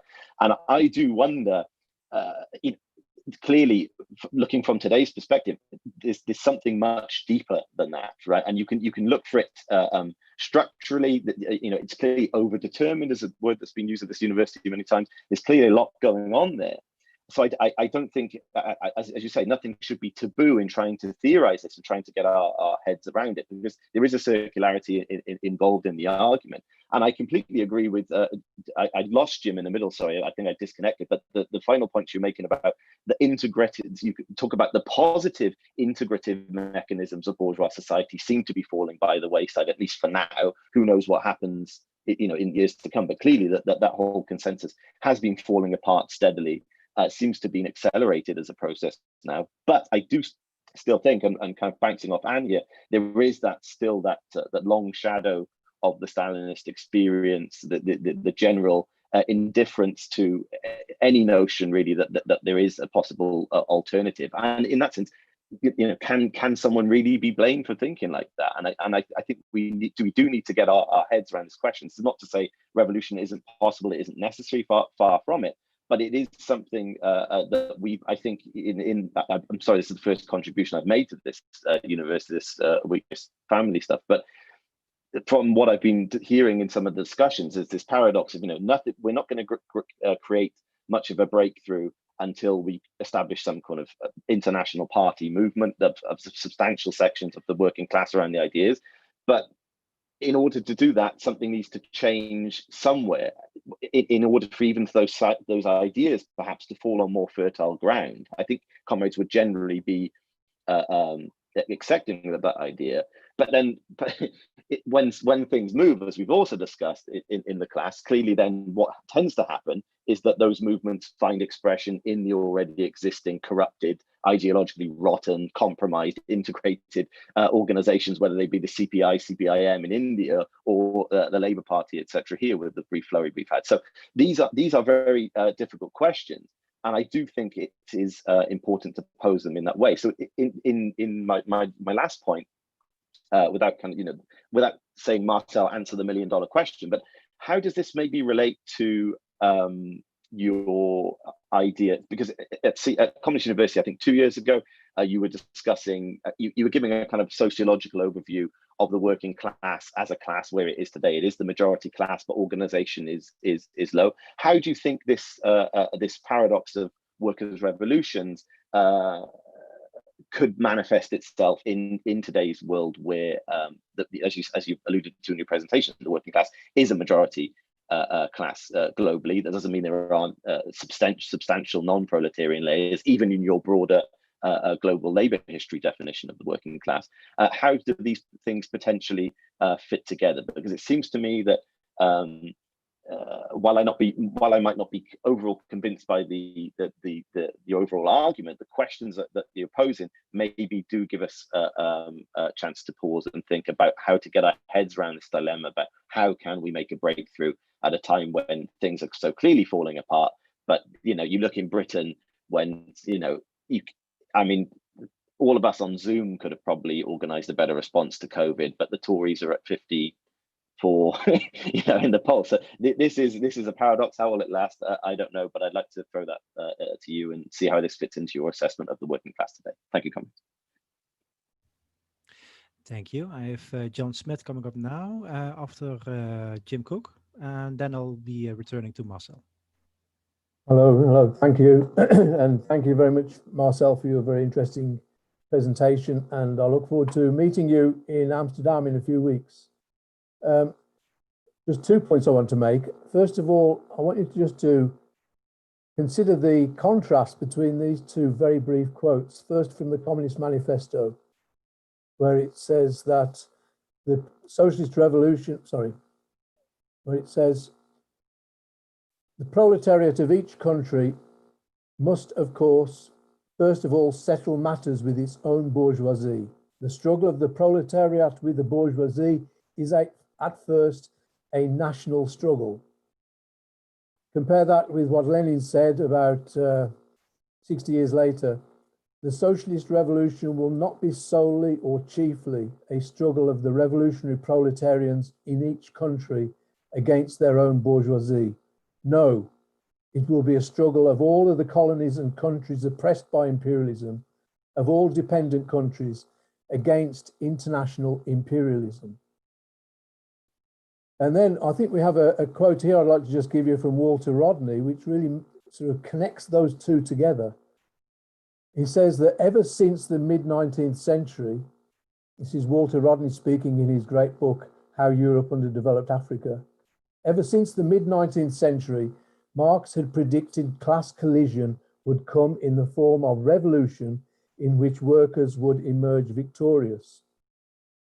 However, imperialism introduced a new factor into this situation, one that deferred the confrontation between workers and capitalists in the metropoles. So I think that clearly it's the issue of imperialism which is fundamental to really to untangling the paradoxes that you've developed in your talk. And there are many aspects to imperialism: the division in the working class globally, the labor aristocracy phenomenon, the mentality of the reflex action of workers to, in the words of Lenin, to seek the protective wing of the bourgeoisie, which he defined as the essence of trade unionism. He said trade union politics is bourgeois politics. That's what explaining what is to be done. He said that the reflex trade unionism is to seek the protective wing of the bourgeoisie. And we can see that quite clearly in the way that workers seek to protect themselves from increased competition against migrant workers by calling on the bourgeois state to protect them against other workers who are in a worse situation from them. So there are many, many aspects to the question of imperialism. But I think one thing about the Walter Rodney quote that I think is interesting, where he says that imperialism introduced a factor into the situation, one that deferred the confrontation between workers and capitalists in the metropoles. That idea of it being deferred, but it will happen. And I just think that the crisis that is now beginning, that really began 2007, 2008, which itself had been postponed from the 70s by the massive shift of production to low-wage countries, which put capitalism back on the rails for several more decades, but that led to the 2007, 2008 crisis and helped to give it shape. And we've never escaped from that crisis since then. Capitalism has been on the sick bed with zero interest rates and extreme monetary policies that have just merely put the crisis into remission. And now we have the coronavirus pandemic, which has brought that crisis on. I don't think it is at all an exaggeration to say that the crisis that capitalism is now in is more profound, qualitatively more profound and deeper than any crisis that it has experienced in its centuries of existence. And that the scenario that is shaping up over the next decades is that this is indeed capitalism's final crisis. That doesn't mean that socialist revolution is at all inevitable. I wish I could say that it was. It just means that if socialist revolution does not intervene, then human civilization itself is at stake. So it seems to me that the depth of this crisis, and I'd like to just bring in one other element into this, as well as the sort of the divisions in the working class, the divisions between super exploited workers and workers who are bribed by the proceeds of that. There is also another factor, and that's something that Marx talked about in various places, which could be referred to as the social power of capital. And that is that the more capitalism has developed, the more complex it has got, the more difficult and challenging is the task facing workers.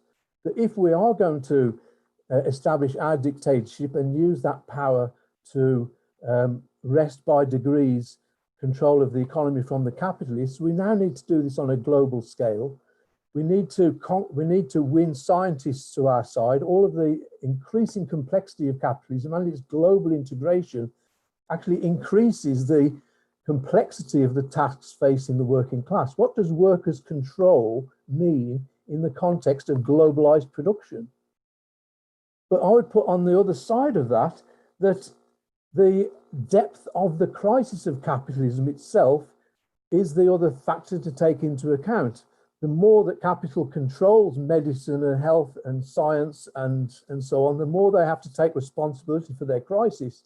And the more that their crisis goes into, becomes expressed in all those different spheres, that is what brings into question their capacity, the legitimacy of their rule. And I think this crisis, the coronavirus crisis, is bringing into question the legitimacy of capitalist rule, of the role of the market in pharmaceutical industry, etc., etc. Is posing, and if you look at climate change, which is the other big existential threat facing humanity, that for many, many people is bringing into question the legitimacy of capitalism as a social system. It's becoming easier and easier for people to see that a system based on greed and private profit and competition is simply incapable of addressing this crisis. Not only is it incapable of becoming sustainable, it is also responsible for the crisis itself. So there is a real, I just want to finish off on one point, and that is one of the issues that's been mentioned a lot in this discussion is the question of leadership. And all of those things I've said are important, but and so is the question of leadership. The two things have to be taken together, it seems to me. When we look at the issue of leadership, one of the things we have to say about it is how incredibly rare it is. The Russian Revolution and the Cuban Revolution are the two great revolutions of the 20th century, and their victory depended critically not just on the existence of a revolutionary party, of a revolutionary movement, of a revolutionary cadre, but of a single revolutionary leader of exceptional, outstanding qualities, namely Lenin. There would not have been a Russian Revolution without Lenin, and Fidel Castro. There would not have been a revolution in Cuba that would have succeeded without Fidel Castro. And the question, it's the particular role of leadership is really posed by those struggles. I'll just finish on this. Marcel mentioned the role of the workers in many different sections of the Cuban working class in the 2 years leading up to the revolutionary victory. Of course, there was the general strike, which actually coincided with the actual seizure of power itself in 1959. And it's quite clear that Fidel Castro's whole strategy of armed struggle was to create the conditions for the working class to be able to exercise its power. That was the whole debate between themselves, between the July 26 movement and the Communist Party in Cuba, was over this exact question. And so I would just, I think that in the times to come, the question of leadership is absolutely going to be critical. And it means absorbing the lessons of these struggles. And that's one of the things that I think Marcel's presentation and this discussion is just absolutely necessary part of. Thank you. Thank you. Jim Cook. Yes, thank you, Marcel. Another perspective on the history, I think it's well worth doing that. It struck me the three things you had about I can't remember exactly, the dip and the acquiescence and so on. Also in German ideology that Marx and Engels are talking about, the interests of workers as being the quotidian, the day to day. How do we get through each day? And of course, that's something which applies all the time. Okay, I'm a bit pissed off, but how am I going to pay my rent? How am I going to feed my kids? And so on and so on. And that's a constant, but for all of us. Jack was saying about the cadre coming from the skilled working class. But of course, when you get a crisis, when you get like what's going on now, it's the people at the bottom who suffer the most, and the people at the bottom who suffer first, and the people at the bottom who are probably least equipped to provide a cadre. Not all of them. I mean, there's loads of very intelligent people who are trodden underfoot every day. But something I've been thinking of for a while, and I may be wrong, and this is probably the best place to find out, it struck me there's been only 2 successful proletarian revolutions, albeit very short-lived. The Paris Commune, which was drowned in blood, and the Russian Revolution, which was strangled almost after birth. We can't underestimate the violence of the bourgeoisie and the cleverness of the bourgeoisie in actually sorting things out for them for their future, which I think is one of the reasons for. I know Chris, for instance, doesn't think much of it, but one of the reasons I think it's a good idea the CPG keeps on focusing on history. We keep on looking at history, and Marxists keep on looking at history. You know, what went wrong? What can go right? What can we do different? And so on. Now, on the neoliberalism, the last 40 years or so has possibly changed something in moving from national working classes to an international working class. It's not exactly joined up at the moment, but whereas, say, you could go on strike in a factory in Britain, a textile factory, and wreck some business or series of businesses, you know, Courtaulds, and then Marks and Spencers, and so on. Now you get a real big action in one area, and it can hit out all over the world. But it hasn't really happened in terms of strikes so much as, for instance, though the I can't remember what it's called now, the plaza collapse in Bangladesh, with a lot of people killed, and all over the world you've got Walmart and Primark and Marks and Spencers and everybody else saying, as they always do, of course, the interest of and safety of our workforce and customers are always at the forefront of our mind. It's a lie they put at the end of any bad story against them. But now these things do have an international impact. And a little thing in that is interesting. It seems to have gone out of the news lately.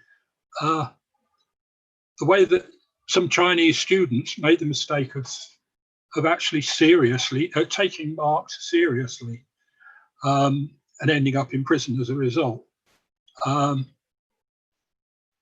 There is an enormous student population all over the world, and hopefully some more of them are taking Marx seriously. Thank you.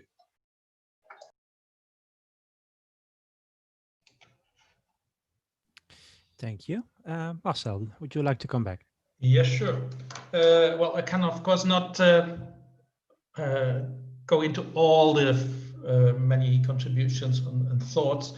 Just a few things. First, because in Anne's remarks, I noticed a possible misunderstanding. When I talk about the revolutions in Eastern Europe or Russia in 1989-90, I'm using the word revolution as in the way in which I defined it, as this overthrow of power relations and so. And that is, so for me, in that sense, a counter-revolution is a revolution. But okay, that's just something. Let me try to situate what I have tried to say today in a broader framework of what I think about the political problems of the labor movement. My idea is that we are currently living in the final phase of a long cycle of labor revolts and struggles. A cycle that started in the 19th century. And in that cycle, lots of attempts have been made to develop strategies and tactics and organizational forms and so on, including anarchism, syndicalism, consumer cooperatives, social democratic and labor parties, communist parties, unions, of course, in all kinds of shapes. And almost all the components of this gigantic cycle are now in crisis. I talked earlier at CU about unions and social democracy and so going down, but we have also seen, of course, communism. Communist parties are also non-governing communist parties are usually in crisis. There's a few exceptions, but they are in let's say, for instance, in South Africa. But the general line, I think, the unions I already mentioned are on a world scale are very weak at the moment, and so I think we have had a cycle, and this we are now seeing the beginnings of a new cycle, and it is our most important task, I think, to analyze the achievements and the mistakes and whatever of the last 2 centuries, to help inspire and guide new struggles that are already forming. Now, in this cycle, this long cycle, I think that we see now the return on a higher scale or in a different form of older structures. So, for instance, we see the return on a massive scale of merchant capital, which was very important, of course, in the early 19th century. It's now again becoming very important. I'm not just talking about IKEA and Aldi and whatever, but also an Amazon and so on, but also about production processes that are more and more outsourced and so on. Financial capital in the sense of money trading capital. So we see certain forms coming back at a higher level. And at the same time, we also see the return of forms of exploitation that we knew from the early 19th century. We have had an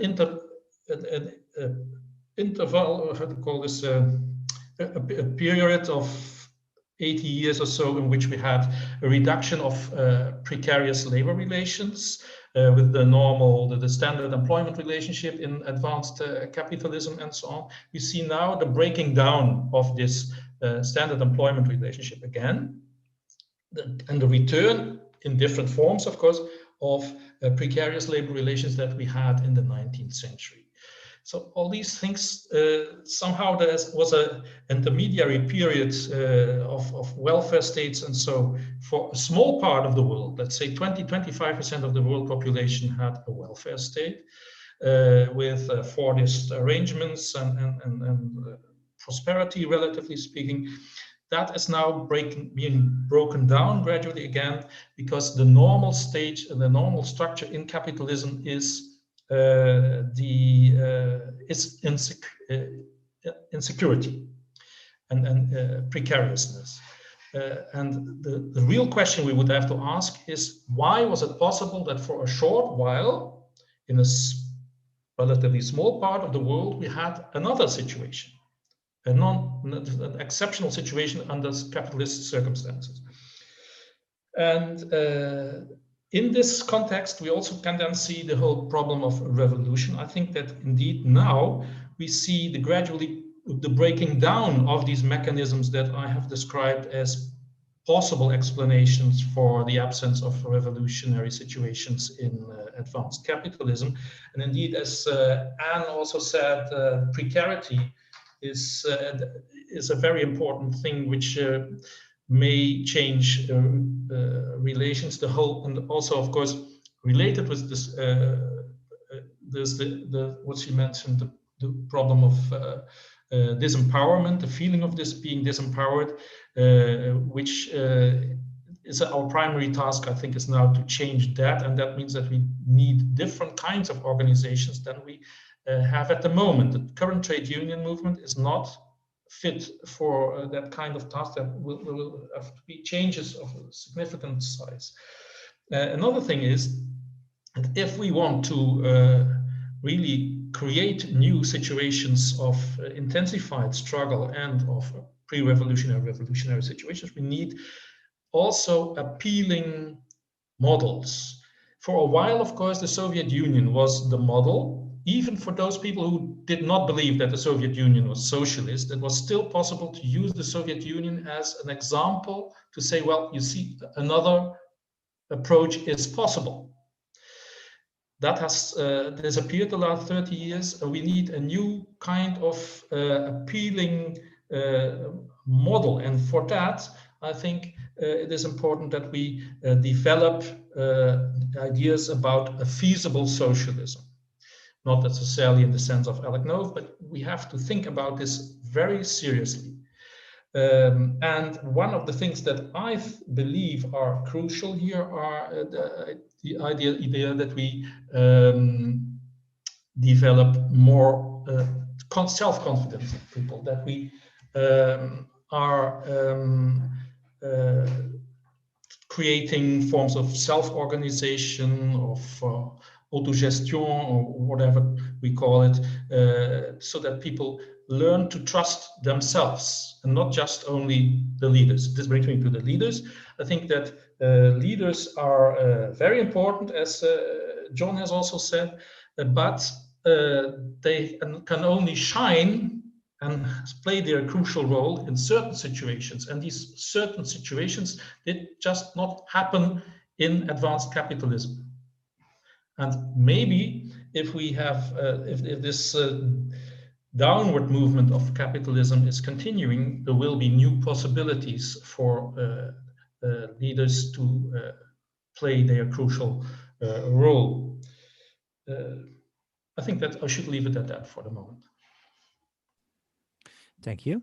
Then I have Yasmin coming up, and after, given the time, I might have time for one other speaker before returning back to Marcel for rounding up. So, Yasmin. Yeah, just very brief comments about imperialism, really. And what you said about 20th century revolutions. I think there are very good reasons why revolutions happen in the third world. And despite the fact that they create their problems, despite the fact that we all know the criticisms, we all know about the international working class movement, the reality is you can't stop revolutions either. And therefore, I think we have to look at it in a completely different method for the years to come. The reason is that if the 20th century was marked by imperialism's attitude towards exploitation of the third world, that exploitation required limited development of those countries. I think in the 21st century, whether it is because of the particular situations that the United States finds itself and the decline of the hegemon power, but also because of wars, civil wars and local wars that have created that have helped that situation, we are looking at the destructive time for imperialism. I think the West is into destruction. It has found cheap labor in China. It doesn't require any more cheap labor. It can exploit, if necessary, maybe Africa.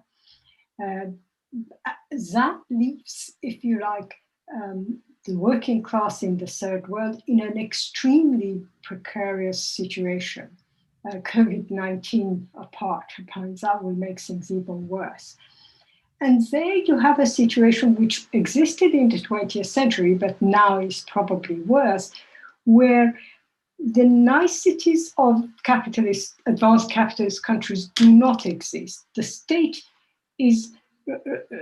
exercises physical violence and severe repression, from killing people left, right, and center if they dare oppose or propose an economic demand. Again, that being inevitable because the contradictions are harder, the state's reaction is harsher, and therefore a small economic demand, unlike the trade union demand of a Western capitalist country, immediately becomes a street battle, and you can't stop that. It's in those circumstances that I think we have to look at how we look at the world beyond the Eurocentric or Western world that will help us talk about revolutions globally. Because unless we do that, unless we know what we want to say to workers that haven't been paid for months in Iran, in Pakistan, in Afghanistan, in a lot of the third world, in India, from what I can gather.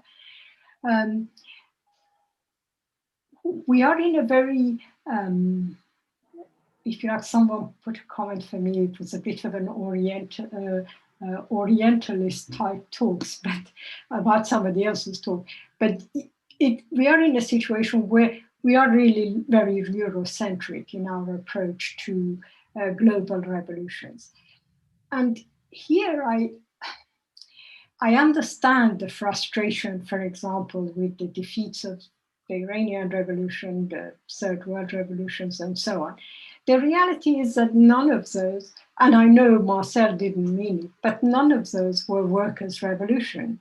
I mean, most of them at best were revolutions by a small group, a small organization, taking on a dictatorial state and adding some class demands, very limited class demands, to what was already a populist and I would say probably nationalist at times revolutionary movement. If we don't want the threat, especially in the Middle East now, is not coming from Islamists. The time of the Islamists has come and gone. The threat now comes from those who portray non-ideological states, such as European states, as if the European states are not ideological. But if we want to defeat that, if we want to defeat the right in benefiting from popular uprisings that will come within weeks, because there isn't all the facilities that advanced capitalist countries can rely on. There isn't the financial reserves to do furloughs. There isn't any health service that can help the millions who are going to suffer from the continuation of the COVID crisis. So in those circumstances, I think we have to think globally about what we propose, what are the slogans we put forward, and how do we avoid just criticizing 20th century third world revolutions and go beyond it in some ways. That's all.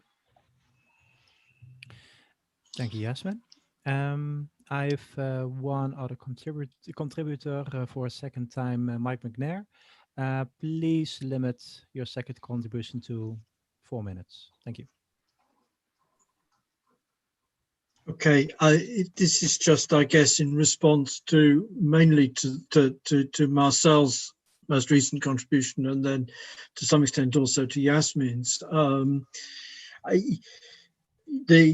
Marcel, you referred to the return of merchant capital, and in a sense what we've got is a return of the formal subsumption of labour to capital in replacement of the real subsumption of labour to capital.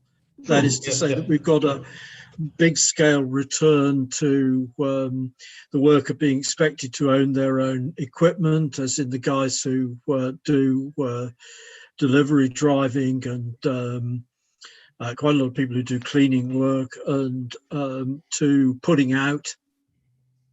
In the sense, we've got a lot of putting out and home working and stuff of this sort. It's been notorious for ages that we've got smaller workplaces. And so the conception of the revolutionary left, of the revolution as starting and organized in the giant factories, of the proletariat as being the body which has its hands on the neck of the bourgeoisie through the giant factories, is misconceived. We're much more in the world.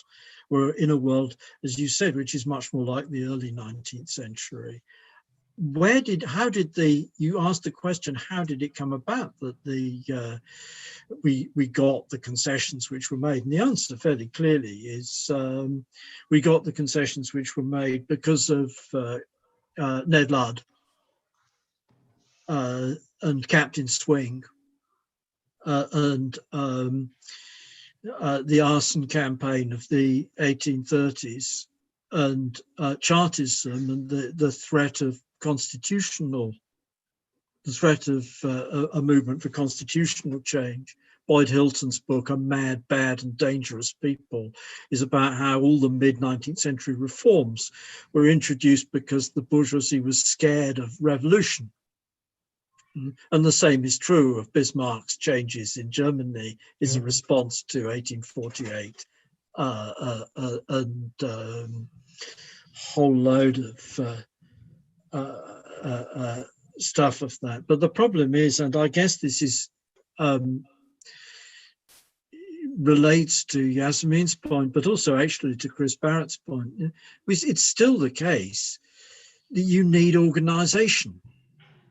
Yeah, that the working class, it's still the case that the working class needs organisation. It's the idea of the spontaneous movement is Bakunin and not Marx. Yeah, that you're going to get the spontaneous movement exploding in the absence of organising work and so on. And in that sense, yeah, Marcel, you make the point that there's a necessity of the possibility of creativity at ground level, of people to be actually engaged. That's actually necessary to make organizations happen. Yeah. And in that sense, it's necessary to demanagerialize the left and demanagerialize the workers' movement in order to rebuild it. Yasmin's point, I think that why that relates to Yasmin's point is because the point that Yasmin's making, which is absolutely right, is we're now posed with the situation where here we are without organization, without a history, without the development which has occurred, and we're about to see a massive increase in unemployment worldwide,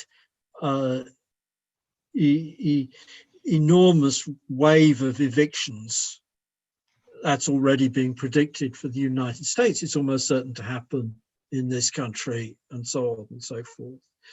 The crash, it's no good for us to say the answer to the crash is Soviet power, because we don't have the immediate dynamic of creating even the organizations. Every time that we try and create, we try and create new organizations, and it turns out that the managerialism, say for example, that the managerialism of Alan Thornett and Terry Conway sterilizes left unity, which launches with a great wave of enthusiasm.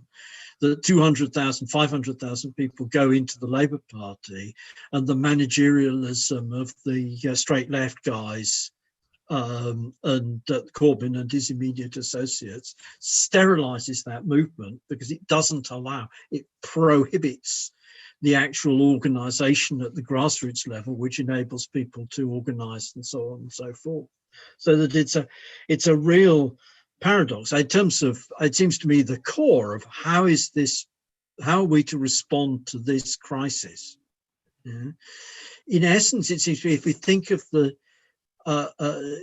agitational slogans, it has to be, the sentence has to be debt cancellation and the expropriation of the landlord interest, more than anything else. Because the proposal, what's being done of the states printing money is just pouring money into the hands of the capitalist, but moreover of the finance capitalist class. The working class taking power in the sense of the immediate introduction of planning, we don't even have the experience to do it. That's it. Thank you. Then back to Marcel for some conclusions. Yeah, well, both Yasmin and Mike, what they say, I agree with. I think I just want to say a few things. Yasmin says, well, you cannot stop revolutions, but you can deflect revolutions. Of course, that has happened all the time. I think, for instance, take Portugal in the 1970s, that this let's say coup by the young part of the army, unleashed huge forces, but then of course social democracy succeeded in within a year or so to mitigate everything and to tame the whole experiment. And the other thing, so social democracy is one way. Another thing which was mentioned in the earlier discussion round is of course the violence which is used. So we have to always also think about these suppression and deflection as forces that can stop a revolution after its first stage, let's say. The other thing I wanted to say is that Mike mentioned, of course, why did we get this concessions that we got, and he mentions Chartism and Captain Swing and so on. But another factor which was very important after the war, I think, was the existence of the Soviet Union. It was it's very hard to prove, because how can we show exactly what the decision-making process in Western governments was on this level? But I think that the fact that there was this Soviet Union, which had an appeal to a section of the working class, sometimes a large section, stimulated the introduction of welfare arrangements in advanced capitalism.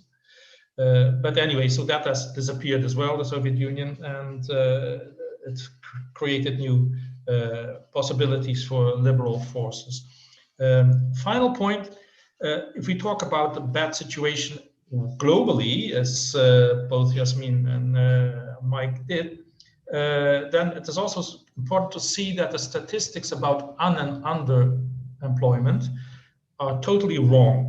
I mean, the ILO says that the worldwide unemployment is between 5 and 6%. But many of the people who are, no, let's say different.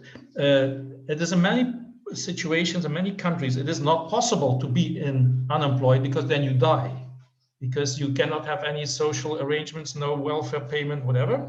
So you have to find some economic activity to survive. This can be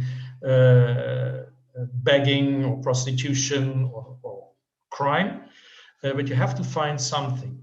And according to Gallup, which is really not a socialist enterprise, as you know, Gallup since 2014 makes these polls to ask people, how would you like to work more, or do you have a job, and so on.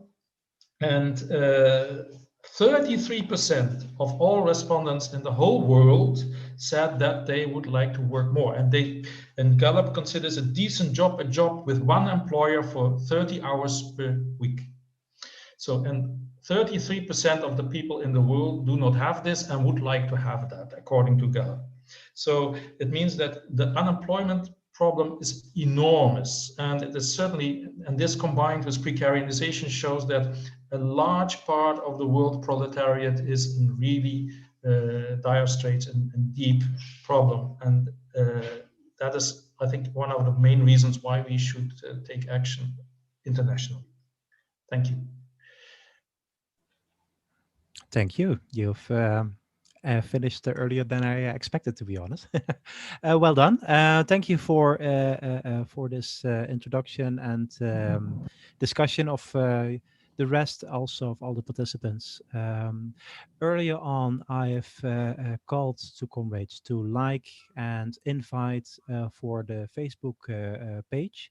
Now, I would like also to ask everyone to subscribe to the CPGB YouTube channel if you haven't already. Tomorrow, we'll be having our first session again with, on the usual time, 10 o'clock, with James Harvey on Can Brexit Reunite Ireland in the morning session, and in the afternoon session, we will have Camilla Power with Did Gender Egalitarianism Make Us Human?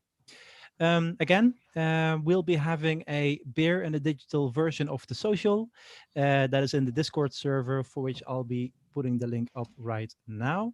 Now, should you be heading off, have a great evening, and see you back tomorrow, everyone. Ciao. Bye-bye.